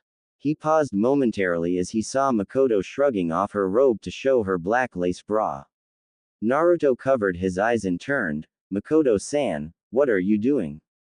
Returning the favor, this is what you want, is it? The Jinchuriki laughed a bit and said, as much as I like the offer, but, no, this was not what I wanted. Makoto blushed as she covered herself up and the tea kettle went off, so Naruto moved away to get it. He poured some tea for himself and the Uchiha matriarch. What I want from you, Makoto-san, is to protect Ayane Uchiha, your niece from certain people that want to harm her. Ayane-chan, why? Naruto sighed, have you seen your son's change? Sadly, the Uchiha matriarch whispered, yes, the council and Fugaku's teachings have stuck with him, even though I paid more attention to him than Itachi. Several times in the academy, I found out that Sasuke had somehow known about my relationship with Ayane-chan and used her as the only way to spar with him. Since he is on that team along with that favoritizing bastard Kakashi Hatake, I feared that Ayane's life will be in danger, therefore I need you to protect her, this is all I ask. That is it. You don't want me to be your slave or anything. Makoto said incredulously. No, I don't want you to be my slave. You are a beautiful woman, Makoto-san. There is no doubt about that in my mind, but I rather have a willing partner than force one. It would make me worse than your former husband. Makoto teased, so you are attracted to me. Who wouldn't? You are strong, caring and pretty, though I wouldn't think that you would be attracted to me at all. Naruto replied calmly. Then Makoto set her tea down and sauntered up to him. You saved me from being naive and helped me with my revenge against Haruno. A demon would have never done that without something devious in return. For that, I am grateful to you. She grabbed his chin and planted a kiss on his lips. Naruto closed his eyes and returned it with gusto. He felt Makoto's tongue slide into his mouth and sent his own to dance with her. Then the two separated, both blushing, and Naruto said, well, thanks for taking care of the hassle of getting rid of my first kiss. You are welcome, Naruto-kun. The Sagittarius stood up and said, is there anything else you would like to discuss with me? Yes, my son Itachi, did he tell you anything about why he massacred the men? Naruto said as he clenched his fist. Yes, Sarutobi, Homura and Kaharu along with Danzo ordered them to kill the whole clan, but Danzo told him to leave the elderly and young ones alone since they had no part in it. Itachi left you two alive because he loves you too much as well as Sasuke. He also threatened if Sasuke was told, then he would release all of Konoha's dark secrets. Makoto said, so the elders and the Hokage were the ones who caused me to lose two sons in a single night. Yes, they took my blood brother away from me, so if they don't want me to get medieval, I won't tell Sasuke about it because then he would shift his attention on not just the elders, but all of Konoha, meaning he would kill everyone. Danzo, he was the one that left him with family, so he would probably lose an arm or something. I can't believe this. Your late husband and those who were killed were part of a conspiracy to overthrow the Hokage. Sarutobi managed to hear a rumor and sent Itachi to spy, knowing that he loves Konoha and Sasuke than his own clan itself. When Itachi confirmed it, Sarutobi ordered it. Some of them tried to assassinate both him and Danzo, but both survived. Danzo used the opportunity to implant their Sharingan in his arm. Makoto said, even though they were my family, I can understand Danzo. The Sharingan is a powerful tool to have. Exactly, so Danzo, in my opinion, is fine. The Uchiha matriarch replied, will he try to hurt us in any way? Only if you give him a reason to, like trying to destroy Konoha, but other than that, he could care less. I am a potential threat, but he knows that I can't because of the risk of my friends getting hurt. I see, well, thank you for telling me this. I will try to help you as much as possible. Thanks, but keep yourself on the down low. I don't want any repercussions to happen and have you suffer on my behalf because of your help. Naruto said. Makoto nodded and left the house while Naruto went to sleep to get ready for his day as a ninja. Training Ground 44. Naruto and Anko. Naruto watched from above as Anko battled his clone and was able to get a stab in, dispelling the cone. Instantly the memories were transferred to Naruto and the boy whistled as he appeared on the scene. I didn't know you could contort that way. I didn't know that you know the Kage Bunshin. When did you learn it? Anko replied. I will tell you sometime later. Now shall we continue later? Naruto made the lance fly towards his hand and got into a stance. Anko pulled out a scroll and unsealed a broadsword with sections on it. A chain whip sword, This should be interesting to see how good you are in it. Anko launched her whip sword at Naruto, making him dodge to the left and run at Anko. She quickly realigned it into its sword form and blocked Naruto's overhead strike. They jumped back with Naruto aimed to stab the woman, but Anko moved her head as after images of the wicked point came at her. The snake princess whipped at Naruto and the Kyuubi Jinchuriki moved from his assault to block it. A cut appeared on his cheek as Naruto smirked. Nice. Next, a cut appeared on Anko's cheek and she licked the blood off of her sword. Your blood tastes so delicious. I don't know whether to be disturbed or turned on by that statement. Naruto said as he rushed at her and swung his lance at her, but Anko jumped and swung her sword at Naruto's head. He rolled forward as the tip struck the ground and rebounded towards his back, but he was protected by his weapon shield.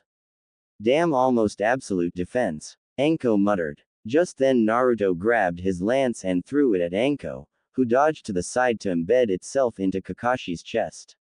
HMPH, I knew that son of a bitch would try something sooner or later. Looks like it was a reinforced cage bunshin. Naruto walked towards the clone and moved his headband up and then stabbed his Sharingan eye, making the clone dispel. That should give him something to think about. What did you do to him? Oh, nothing special, just told him that I kicked Kushina Thames. Anko blinked and laughed. Kid, you must be asking for him to get a reason to kill you. That is one of the 3 things that you can't joke around with Kakashi at all, period. Then the bell rang and Naruto said, looks like our play time is up. We better go, Anko-sensei. As Naruto was walking back to his house, he said, I know you are there, Cyclops. Kakashi came up from his hiding spot, Kyuubi Gaki. What the hell do you want, Cyclops? The council wishes to see you.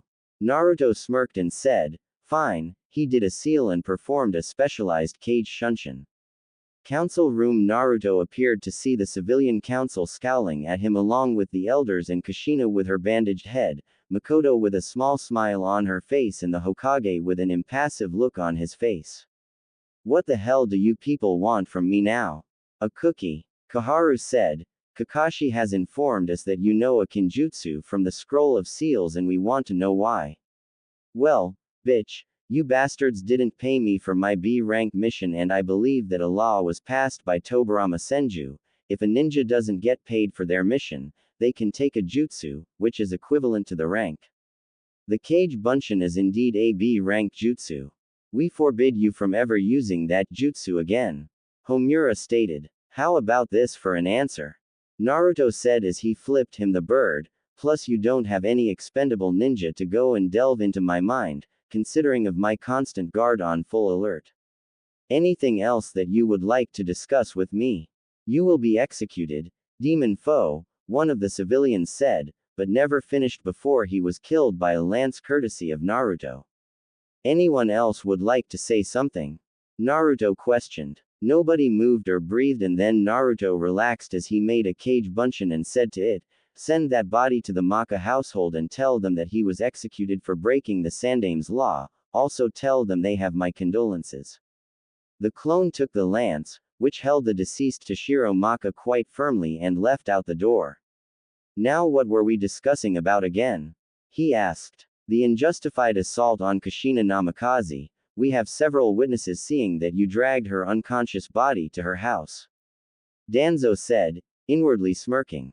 Yeah. So you will be her slave for the rest of your life after we breed your bloodline and take your knowledge of your jutsu. Naruto smirked as he took out a tape recorder, which played the whole conversation between him and Kushina. Well, since Kushina attempted to maim me unjustly, I think those consequences that Koharu-sama so generously suggested will be applied to her, nay. Koharu's face turned red and Kushina's face paled. As my first act, you will retrain your daughter in a different taijutsu style called Tai Chi for 3 months without any punches pulled. Her taijutsu sucks for some reason, due to the fact that the academy was biased and chose the Uchiha over her. Kushina gritted her teeth, I have to agree to the terms. If not, I will lose my power on the council and be discredited as dishonest. Fine, she replied. Good. Naruto said, by the way, I will be watching you to make sure that you do it. I will see you at Training Ground Area 14 after team meetings. Don't disappoint me, Lady Namikaze. Over 2 months, Naruto performed D-rank missions by himself, but never participated in them partly because the one who was hiring them hated him and forbid him to do anything, so he never got paid, but for his compensation, he learned Magen, Narakumi, Doden, Shinju Zanshu no Jutsu, Kanashibari, Kage Kanai, Kage Shuriken and Kasumi Jusha. Finally the Hokage had put a stop to this by assigning C-rank missions with Anko to help since she refused to do any herself.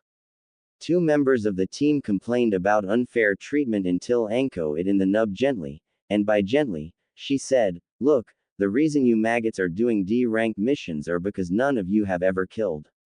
He has. Plus Uchiha, I don't trust you because of your piss-poor attitude. Haruno, you are practically useless and most likely freeze up if you killed someone and I can't bring Namikaze because of the fact of Iowa. Now shut up and dodge, you sons of bitches. Naruto, this time, got paid and had more experience along the way. Hokage's office Team 7 minus Naruto and Anko came in with Tora. For the 14th time, every member except Kakashi were dirty and their clothes were disheveled and torn a bit due to the cat's strong resistance. Oh, Tora, I am so happy. Lady Shijimi said, hugging the cat to death. HMPH, no wonder it ran away. The genin all thought for the 14th time, then a kick to the door came in and a bloody Anko along with a stainless Naruto came in. C-rank escort mission accomplished, Hokage-sama. Anko grinned. Must you bust open the doors like that? The Hokage asked in frustration. Naruto stated, it is for dramatic effect. Finally the Uchiha had enough, that's it. I refuse to do any more D-rank missions while the Dobi gets a C-rank. I want a C-rank mission. Damn. Anko mumbled as she handed her 500 ryo to Naruto. I told you that he was going to crack first. Iruka replied, Sasuke, you are only a fresh genin that has done only 8 D-rank mission, you need at least 20 D-rank mission to get a C rank. Sakura said, but the Dobi has done no D-rank at all. Actually I have done them, but because the client's words are law and he or she kept telling me not to do anything.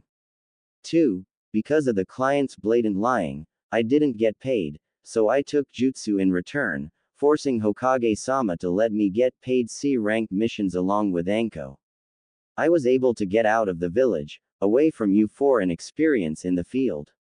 Sarutobi said, I am sorry, Sasuke, but C-rank missions are only taken by Chunin and heavily experienced genin. Actually, let him have the mission, considering the fact that he is going to bitch about it to the council and as the council's bitch, you have to do what they say. Anko stifled a laugh, Iruka and Tokiko were shocked, Sasuke was amused, Haruno began to screech at Naruto and Kakashi, along with Sarutobi glared at him. The Hatake moved to bonk him on the head, but the Jinchuriki grabbed his arm, twisted it behind his back while tripping his legs from under him and sat on him. You got to be a bit quicker than that, considering you did help me with my reflexes. He looked at Sarutobi, who sighed, fine. I will give them the C rank, but you and Anko will have to go with them since they are inexperienced in this. Got it, now show us the client. The door opened to reveal a old man with a sake bottle in his right hand and a rope tied around his forehead. I paid good money for a mission and all I get is a bunch of snot-nosed brats. The man said. Naruto asked, would you rather us to decline the mission and let the bandits or whatever else is in the woods to get you? The man said nothing and Naruto replied, thought so. I'm Tazuna, a renowned bridge builder and I expect you all to protect me at the cost of your very lives. Later, Team 7 arrived at the gate and Tokiko noticed that Naruto had a small smile on his face. I guess it is because he can get away from the village for a while. She thought, I can't blame him for it either. So, Tazuna-san? Asked Sakura. What? You are from the wave country, right? Tazuna answered, so what of it? Sakura turned to Kakashi, are there any ninjas in that country? Kakashi said, no, not in wave, but there are others, the culture and customs are different, but hidden villages do exist along with their own ninja. In many countries, the meaning of a shinobi village is that it has military power.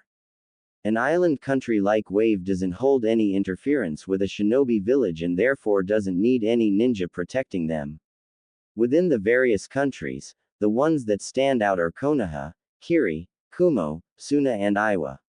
Thus they are referred to as the 5 great shinobi countries. They are ones that have leaders called kages. The 5 kages, Hokage, Mizukage, Raikage, Kazekage and the Tsuchikage are the ones that rule over the thousands of ninja all over the world. Sakura said, so then we won't encounter any foreign ninjas. Kakashi said, of course not, there is never any kind of ninja combat on a C rank mission, so the most action that you guys will see are usually bandits. Team 7 passed by a puddle and Kakashi glanced at it while he walked past it too. The puddle slowly rose up to show two men and one of them shot out from the cloak into the air to wrap their bladed chain around Kakashi. Wah! Kakashi said. One down. Kakashi was reduced to bloodied chunks and Naruto growled out, "Damn idiot." The Jinchuriki took out one of Whirlwind Lances and looked at them. Demon Brothers, from Kurigakure, Chunin level ninja. Primary skills are assassination. He thought as he threw his lance at them. The two dodged, but caused the point of the lance to pin the bladed chain to the tree through one of the chain holes. What? They said as Sasuke and Tokiko rushed both of them with a flying kick to the face. The shorter one shouted, "Release the chain." The two ninja unhitched the chain from the gauntlets and then the demon brothers separated, one poised to kill Tokiko and the other poised to kill Sakura and Tazuna, but then Kakashi came to save the day. Well, that went well. Naruto commented, "You know, that was very idiotic of you. I need confirmation." "Oh, bullshit, you knew that the old man was lying through his teeth and the ninja were right there." Then the Jinchuriki rounded on Tazuna, "Care to tell us a good reason for your lying, Tazuna-san?" "All I could afford was AC rank. Wave has been taken over by a tyrant named Gato. He seems legit on the outside, but he makes back alley deals with criminals in the underground. He has taken over the shipping companies and sucks the island dry of its resources. It's the main reason why I am building a bridge to prevent this, which makes me a target." Kakashi said, "Because of this factor, no doubt that is an A- rank mission. We will help you, Tazuna." Everyone nodded and continued on their way, but Naruto and Anko were thinking about it. He knew that Kakashi's reasons were simple enough to why he was continuing the mission, to get recognition, to boast that his team was the strongest and to kill him and Anko. "Rutaxan-san." Tokiko asked, "Are you okay?" "Yeah, I am okay, let's go." Naruto said as he snapped his fingers, making the lance disappear from Sasuke's hand and smirked at him. As they walked through the road after reaching the island by boat, Sasuke heard something and sent a shuriken through the bushes. "Naruto," Kakashi said and the Jinchuriki rolled his eyes as he retrieved a white rabbit. HMPH, Uchiha was right, someone is here, well, on guard, mysterious ninja. The boy thought, "Congratulations, Uchiha, you got a rabbit, here is your shuriken back." Kakashi said, "A white rabbit, it's springtime though." Naruto handed the rabbit to Tokiko and heard a familiar whistling sound. "Get down," Kakashi said as he pushed the client, Tokiko and Sasuke down. Sakura was pushed down by Anko and Naruto decided to jump in the air and land on the spinning blade. As it slammed into the tree, a figure clothed in blue pants, camouflaged arm and leg warmers completed with bandages wrapped around his mouth and a scratched-out Kiri headband. "You know, you are the first person to ever do that. Usually everyone ducked when I throw it. What is your name, kid?" "Name's Rutaxan, as known as the 13 Ninja. You must be Zabuza Momochi, the demon of the mist, raising money for another attempt to kill the Mizukage again, I see." "Yes, but to do that, I kinda need to the old man to die," Kakashi interrupted, "not going to happen." Zabuza turned his eyes to Kakashi, "Ah, Sharingan no Kakashi. I see, why the demon brothers have failed, but to bring the 13 ninja with you for help as well." Sasuke questioned, 13. Zabuza chuckled, "You don't know. This kid over here has various weapons on him, appearing out of nowhere. He destroyed 7 bandit camps, only leaving one witness to spread the word about him and a scar with the Roman numeral for 13 and the best part about it is that he has never been touched. He is listed as AC class ninja." Sasuke glared at Naruto and Sakura shouted, "Whatever, Sasuke-kun is 10 times better than that baka." Naruto jumped down and walked past Kakashi. "Well, I will let you deal with this and you might want to take that Sharingan out." The Jonin glared at the boy and Zabuza took his sword from the tree to attack him. Clever bastard, he built up a good concentration of chakra. Kakashi thought. Kurigakure no Jutsu. Zabuza said as the mist swallowed him up. He's gone. Sasuke shouted. Kakashi said, he will come after me first since he is a master of silent killing. Don't let your guard up for a second. Zabuza's disembodied voice appeared as if he was everywhere in the mist. 8 choices: lungs, liver, spine, jugular vein, clavicle vein, brain, kidneys and heart. So many choices, but which one to go after? Kakashi made a hand sign to blow away the killing intent that Zabuza was producing as well as Naruto, but the rest of the genin were not so lucky and were shaken in fear. Sasuke thought as he gripped his kunai knife, what a dangerous and powerful ki. It feels like I will be killed if I make one single move. The intensity of 2 jonin locked in combat, fighting to the death. I can't bear the pressure, I rather just die and get it over with. Kakashi looked at Sasuke and said, calm down, Sasuke, I will not allow my comrades to die. Zabuza said, we will see about that. The ex-jonin appeared in the middle of the Manji formation and Kakashi pushed everyone away, while he stabbed Zabuza in the stomach, but he turned into water and Kakashi looked behind him to see Zabuza poised to kill him. Zabuza hit Kakashi, cutting him in half and Sakura screamed in terror since it was right in front of her. The blood turned into water and Zabuza thought in surprise, what? Mizu Bunshin. He was actually able to copy me in this mist. Suddenly a kunai was pressed to his neck courtesy of Kakashi. Don't move. It's over, Zabuza. The jonin said. Zabuza laughed. He is right, Kakashi. There is no way that your monkey imitations can possibly defeat me, but you are quite impressive. You copied my jutsu at that moment you came down the brat. You had me distracted with that clone and hid your real self until I came out. Another Zabuza behind Kakashi finished his sentence, but I am not that easy to fool. The Zabuza popped in front of Kakashi and Tokiko shouted, that one is a clone too. Kakashi ducked under Zabuza's horizontal slash and Kubikiri Haucho dug into the dirt. Zabuza turned sharply, switching his hands on the pommel and sent a mighty kick to Kakashi, launching him into the water. Kakashi got knocked away by that much. Tokiko thought, so he's strong in taijutsu. Sasuke thought to himself. Kakashi thought, why the hell is this water so heavy? Zabuza appeared, standing behind him. Hey, fool. Suiden. Suoro no jutsu. Suddenly Kakashi was caught into a ball of water, son of a bitch. Zabuza chuckled, I can't believe you fell for that, trying to hide in the water. Naruto deadpanned, he does have a point, you did fall for that and plus he is a water ninja. That was very smart of you, Kakashi. Well, my turn. Zabuza said, the kid is right. Mizu Bunshin no jutsu. Sakura said, stop trying to show off, Rutabaka. What makes you think that you can defeat him? He ignored her and said, Anko, you deal with the clone on the edge. Duckus, Namikaze, bitch, try to protect the client considering that it is all you are good for. Tazuna-san, feel free to use bitch as a human shield. Naruto lifted his hand and a strong wind surrounded him to show his weapons. He mused to himself, what should I choose?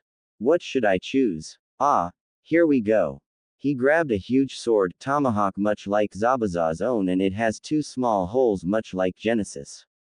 This is the Sky Splitter, held by a great warrior named Lexius, the silent hero. He was able to control this weapon with ease and could control Earth with it. Naruto said as he held out the sword in front of him as the rest of the weapons disappeared. That is an interesting bloodline you have. You are going to like it even more. Oh, and substitute yourself with a Mizu Bunshin please. I rather not have anyone interrupting the fight.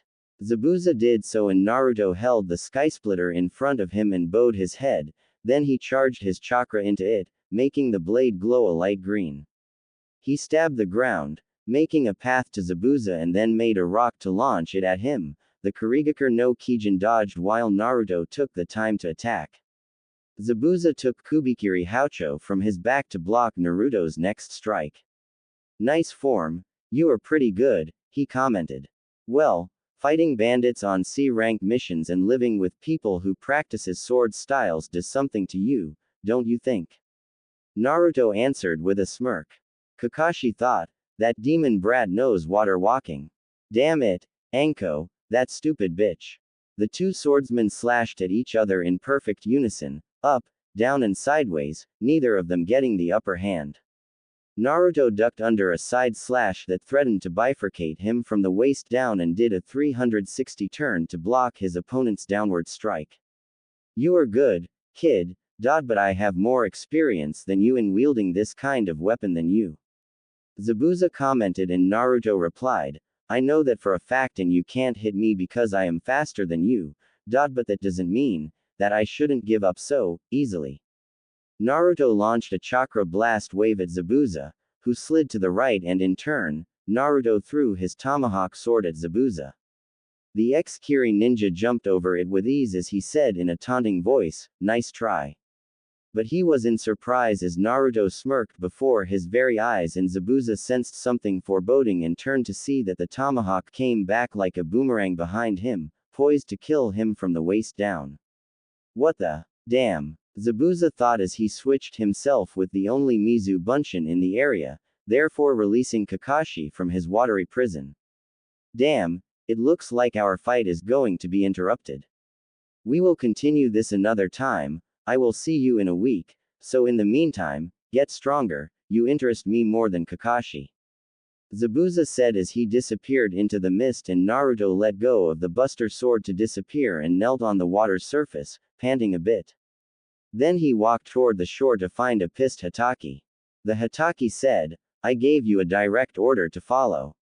Naruto interrupted, you don't control me since you are not my sensei and last time your supposed leadership almost got your team killed along with the client, plus I couldn't have you running around looking for an opportunity to kill me, Hatake. Kakashi growled out, you are only a genin. And you are a jackass. I am not going to die on a damn mission because of your stupidity. You know well that Zabuza was going to kill you first, then us and then the client, well, maybe Anko and I would have actually lived. You would be the cause of losing the only male Sharingan wielder we have in your sensei's child, or maybe that is what you want, so you can get Kushina for yourself, nay. Naruto said, whispering the last part. Kakashi said nothing for a moment and saw the rest of them coming towards them, I will deal with you later. You are welcome to try, bitch. Kid, that was amazing. Tazuna said to Naruto, I take back everything I have said about you. Thanks. Sakura replied with a huff, trying obviously to get into the good graces of Uchiha and Hatake. PFF'd, I bet Sasuke-kun and Kakashi-sensei could have beaten him without trying. And yet Kakashi was caught trying to defeat a water ninja by hiding in the water and Uchiha. Well, I don't know what his skills are, but he would only last a few minutes, that fight was actually my limit, any moment longer, fighting with that sword and I would have been defeated. I have never fought with that weapon before, oh, well, at least I have another chance at fighting him again. Naruto said in a deadpan voice. Just how strong are you? Rutaxan-san, Tokiko thought to herself. Tazuna's house, Tsunami-chan, I am home, called out Tazuna.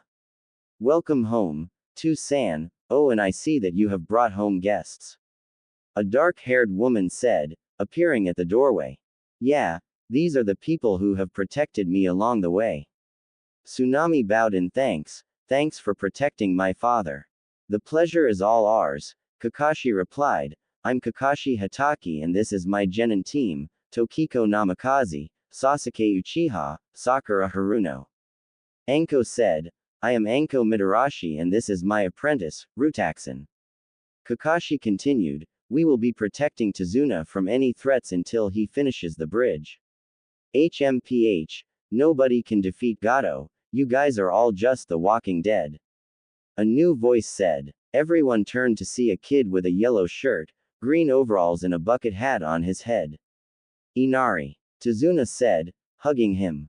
Welcome home, Grandpa. Tsunami scolded her son lightly, but Ka-san, they are all going to die. Sasuke replied, nobody can beat an Uchiha except another Uchiha. Sakura chimed in, yeah, Sasuke's the strongest genin from our village. Tazuna thought, Yet Rutaxan fought Zabuza while that kid was nearly pissing his pants over his intimidating tactic and the Banshee was just screaming and frozen with fear. Naruto replied, "Not entirely true. Hashirama Senju did defeat Madara Uchiha, who was revered as the strongest Uchiha in history. I wouldn't be surprised if your brother was considered close to his level. After all, he was a prodigy." Sasuke growled in annoyance while Inari said, "I'm going to watch the ocean." Naruto commented as Inari went upstairs, "Charming kid you got there, Tsunami-san." Tsunami replied with a sad smile, "Sorry about that, my son has been through a lot." "I see, so who did he lose?" Tazuna and Tsunami both flinched and Naruto continued as he pointed his thumb at the torn picture. "The picture. The corner is ripped off. There is supposed to be a man's face and judging by the smiles on your faces in the picture, he was someone very close. I am thinking he was a father figure perhaps. He must have been one of the few who stood up against Gato and paid for it with his life." Tsunami said quietly, "He was a hero, his name was Kaiza." Tazuna said, "Inari was the first to meet him after he almost drowned, trying to save his dog Pochi. When he returned with him to the house, Inari idolized him. Soon every day he and Inari would fish together. We were happy that Inari had found a friend." Tsunami said, "So I fell in love with Kaiza and we officially became a family. He even saved the whole island from a terrible storm. Then Gato appeared and Kaiza was the only one who stood against him. Gato ordered his thugs to take Kaiza, they tortured him and then cut off his arms.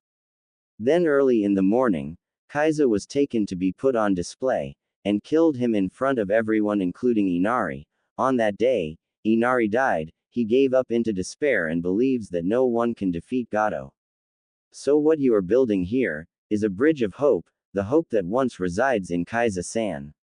The Jinchuriki said, "Well then, let's see what we can do for you guys."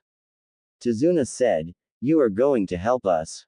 "Yeah. At first I didn't give a damn since the mission was to escort you to your home safely, but Zabuza is not going to give up and I hate people that prey on the helpless. I think Gato has overstayed his welcome." Tazuna and Tsunami nodded. Then Kakashi said, "Well, team, get some rest, we will be training first thing in the morning since Zabuza will be back." The next day, Kakashi stood in front of Team 7, "Now we will climb trees today." Sakura replied, "We already know how to do that. You didn't let me finish, Sakura. We will be climbing trees using only your feet." Kakashi said. Tokiko gaped, "Is that even possible?" "Yes, Tokiko, I have told you about this when you were younger, remember?" "Not really. Back then you were really boring when you lecture about things, Kakashi-sensei." The Hatake shrugged, "Anyway, you all have been utilizing your chakra wrong and wasting it. This exercise will help you actually save chakra in a fight or when you are doing jutsu. I will demonstrate." Kakashi put his hands in a ram seal to gather chakra to the soles of his feet. Then he walked up the tree trunk calmly until he reached a branch and talked to them upside down. "Use these kunai to mark your progress and it would be best to have a running start." Sakura, Tokiko and Sasuke each picked a tree and ran at it. Tokiko was able to get up a few inches further than Sasuke while Sakura got up half of her tree. "Rutaxan, when did you learn this exercise?" Kakashi asked. Naruto said, "If I learned water walking, what made you think that I didn't know how to do this exercise? Second, who is the other sensei that we were assigned to?" The Jinchuriki summoned the skysplitter and then stabbed it into the ground. He made a cross seal, Kage Bunshin no Jutsu. A clone appeared in front of him and did the henge to make him just like Zabuza and his Kubikiri Haucho in his hand. "Now to train," Naruto said as he hefted the sword and attacked Zabuza for the next few minutes while the rest of Team 7 worked on the tree climbing exercise. Naruto knew that the demon of the mist preferred to use strong attacks to wear down his opponent down and then kill him with a quick strike. He also knew that he had no power to match against Zabuza's strength and expertise in wielding a large sword. After all, he was overall at Chunin level with Kage level reserves, Also he couldn't find the right trigger to activate Tomomi's chakra to its full extent, he could only summon a bit to augment his strength for only 5 minutes. Hey, Dobi, tell me how to do this exercise and give me that sword. Sasuke shouted. The secret to that exercise is to calm down and, as for my weapons, you can suck, the Hokage's left testicle and, rub his right one. Naruto said as he grunted during his mock battle with Zabuza. Tokiko stifled a giggle and almost lost her balance while Sakura shouted, "You apologize to Sasuke-kun right now, he is better than you will ever be."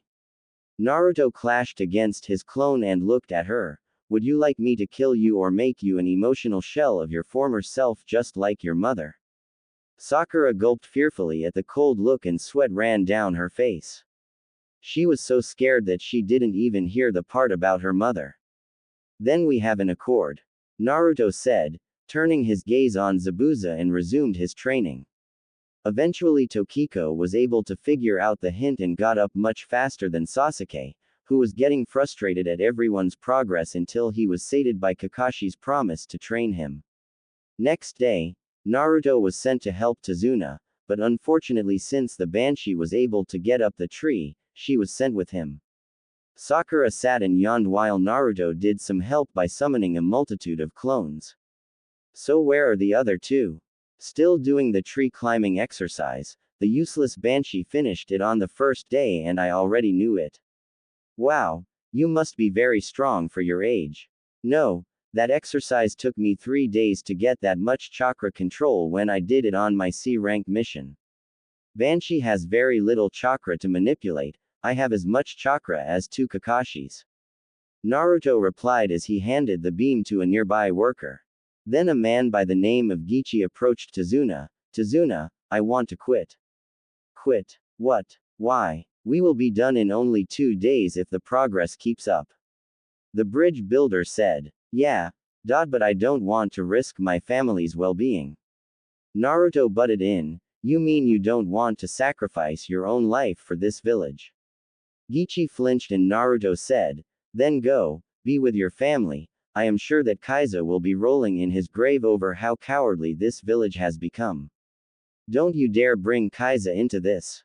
Naruto said with a smirk, why not? What are you doing to do?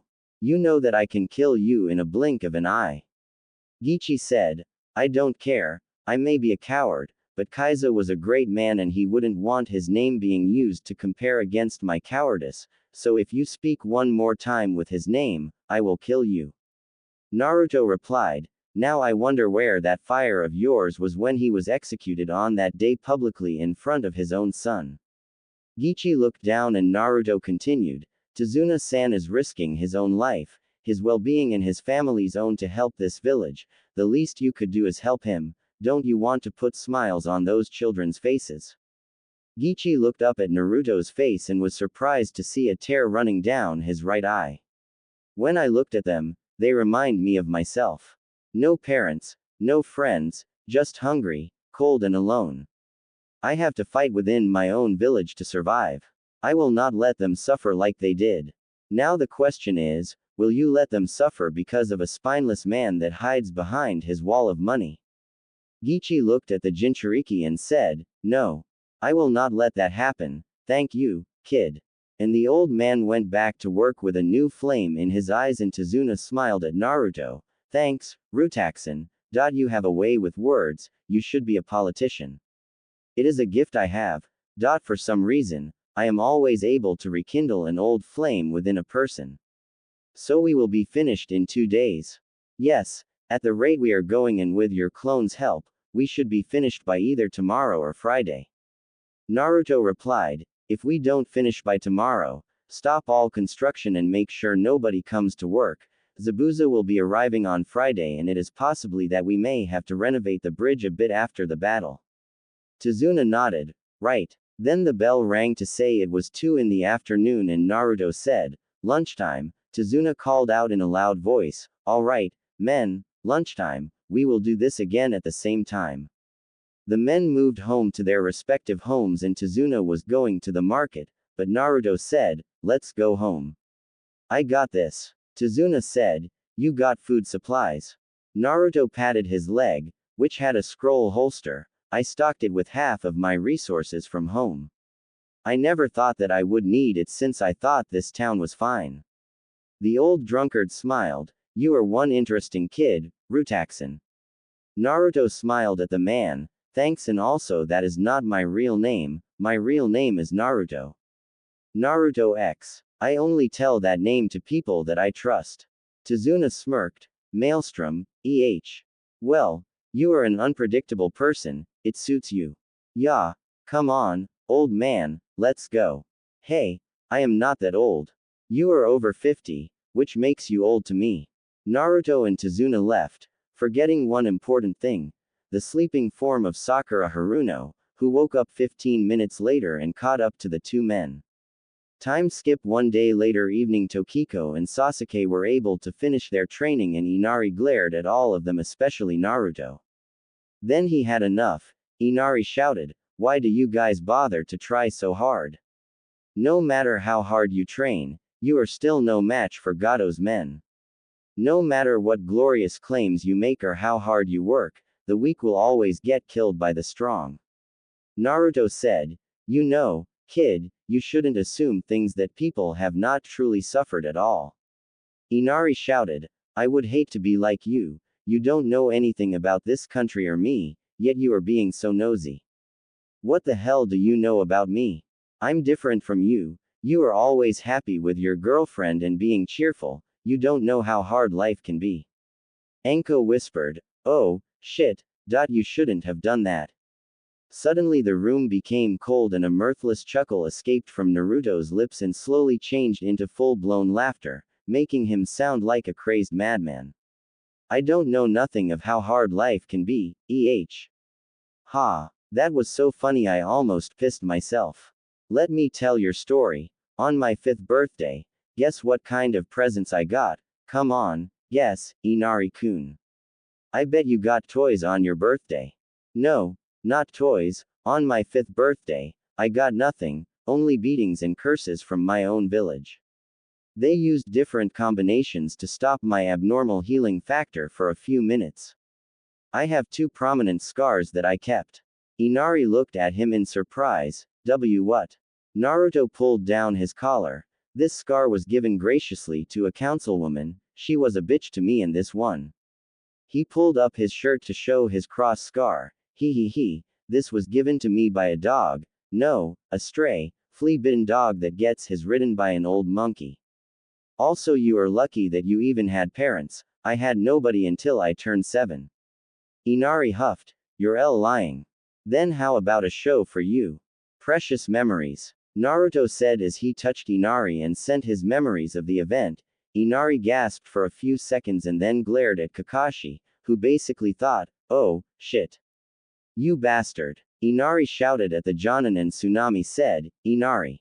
Stop shouting at Kakashi-san. No. Rutaxan, how can you justify that? That man in front of you is the one who gave you that scar." "What?" everyone said except Sasuke. "Is this true, Kakashi?" Tazuna asked seriously. "Rutaxan is not one to lie blatantly about something like this." Kakashi said, "The boy had obviously been drinking. I haven't done nothing to him at all in the past." "Liar. You were the one in that dog mask. You had the same voice and hair. You even took off your mask to show your face to him." Sakura shouted, "That is a lie. Nobody has ever beaten Naruto Baka. He is just lying to get attention. If you want the truth, Haruno, ask your heartbroken mother about when we arrived back at Konoha." Tokiko whispered, "Rutaxan-san is not lying. I was only 6 at the time and I watched Naruto was being chased by a mob outside my house. He has been beaten before. On that day, he came into school with bruises all on his face." Kakashi thought, "Damn it." He glared at Inari and Tazuna rose up to strangle him, but Naruto stopped. "No, he is not worth it. But, he caused you so much pain in your life.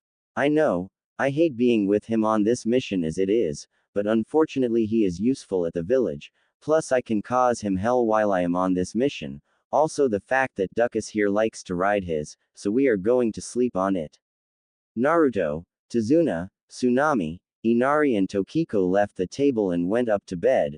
Only Kakashi, Sasuke and Sakura remained.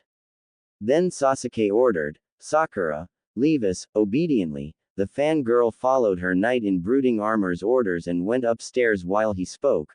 "I know of a way to hurt him, Kakashi," Sasuke said. Kakashi perked up. "How?" "There is a person in my clan, a woman that he deeply cares about. If I tell you this name and all of her abilities, you will teach me in everything that you know, so I can defeat my brother and have that dobe groveling at my feet. And one more thing. I want Tokiko to be my mistress. I will need you to steer her close to me, so I can have her as my woman," Sasuke said, with his hands interlaced. Kakashi visibly bit his lip and thought, to hurt the one person that I hate the most, that took everything away from me, humiliated and sully me, I must sacrifice my dignity and my crush's daughter. My reputation or my loved one's happiness. Kakashi slowly opened his lone eye. "I am so sorry, Tokiko-chan. I will do it, but I can only persuade her. You will have to do the rest of the courting yourself and win her heart," Sasuke said. "Then we have an accord. Her name is Ayane Uchiha, a cursed child in our clan and the bodyguard of my family. She is still a genin under the tutelage of Gekko Hayate. Her specialty are ninjutsu and genjutsu, along with kenjutsu, so her weakness is taijutsu and she currently is taking care of Takeshi Uchiha, adopted by my mother from Keiko Haruno. That is the best time to strike." Kakashi nodded and thought, maybe I could return little Takeshi and have Keiko save my for insurance. She might not have her seat on the council, but she should have some pull around the council as well. The Jonin replied, "All right then, Sasuke, your training will begin once we return to Konoha after team meetings. Right now, we have to focus on taking out Zabuza and any of his lackeys. Let's get some rest."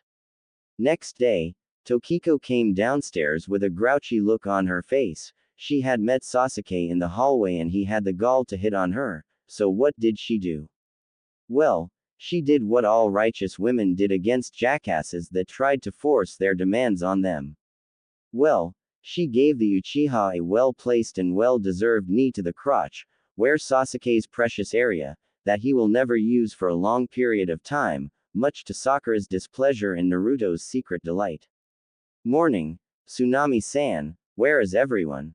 She asked. Everyone is waiting for you and Naruto is back upstairs, sleeping. That boy must be a bit tired after comforting Inari and telling him about his friends. Friends? Yes, he has very few of them and prefers to keep them a secret, considering that he has no trust in the village. Tsunami answered, I don't blame him either, and that sensei of yours is a cruel man to do such a thing to a child. Tokiko thought sadly, yeah, and the worst part is that I consider Kakashi to be my brother. Tokiko left the house after their conversation to see a glaring Sakura, a pained look on Sasuke's face and an amused look from Tazuna and well. Kakashi was looking at his book. Alright, let's go. Naruto will stay here, so he can protect your family. Kakashi said to Tazuna, we don't need him in this fight. HMPH, you said that last time and got your handed to you by a water ninja, remember? Tazuna replied cheekily. Kakashi growled out as he thought back to that fight, I will not make the same mistake twice. The team along with Tazuna moved towards the bridge and Naruto woke up a few minutes later and came downstairs. Ah, you are finally awake. Your team and Tu-san went to the bridge. Your sensei said to stay here in case of any intruders. Naruto got dressed and put on his hooded cloak. For once, he was using his head. I will stay here until someone comes. Until then I will be upstairs, Tsunami-chan. The Jinchuriki moved upstairs while Tsunami began to wash the dishes with a small blush on her face, due to Naruto's suffix, and called Inari to help her.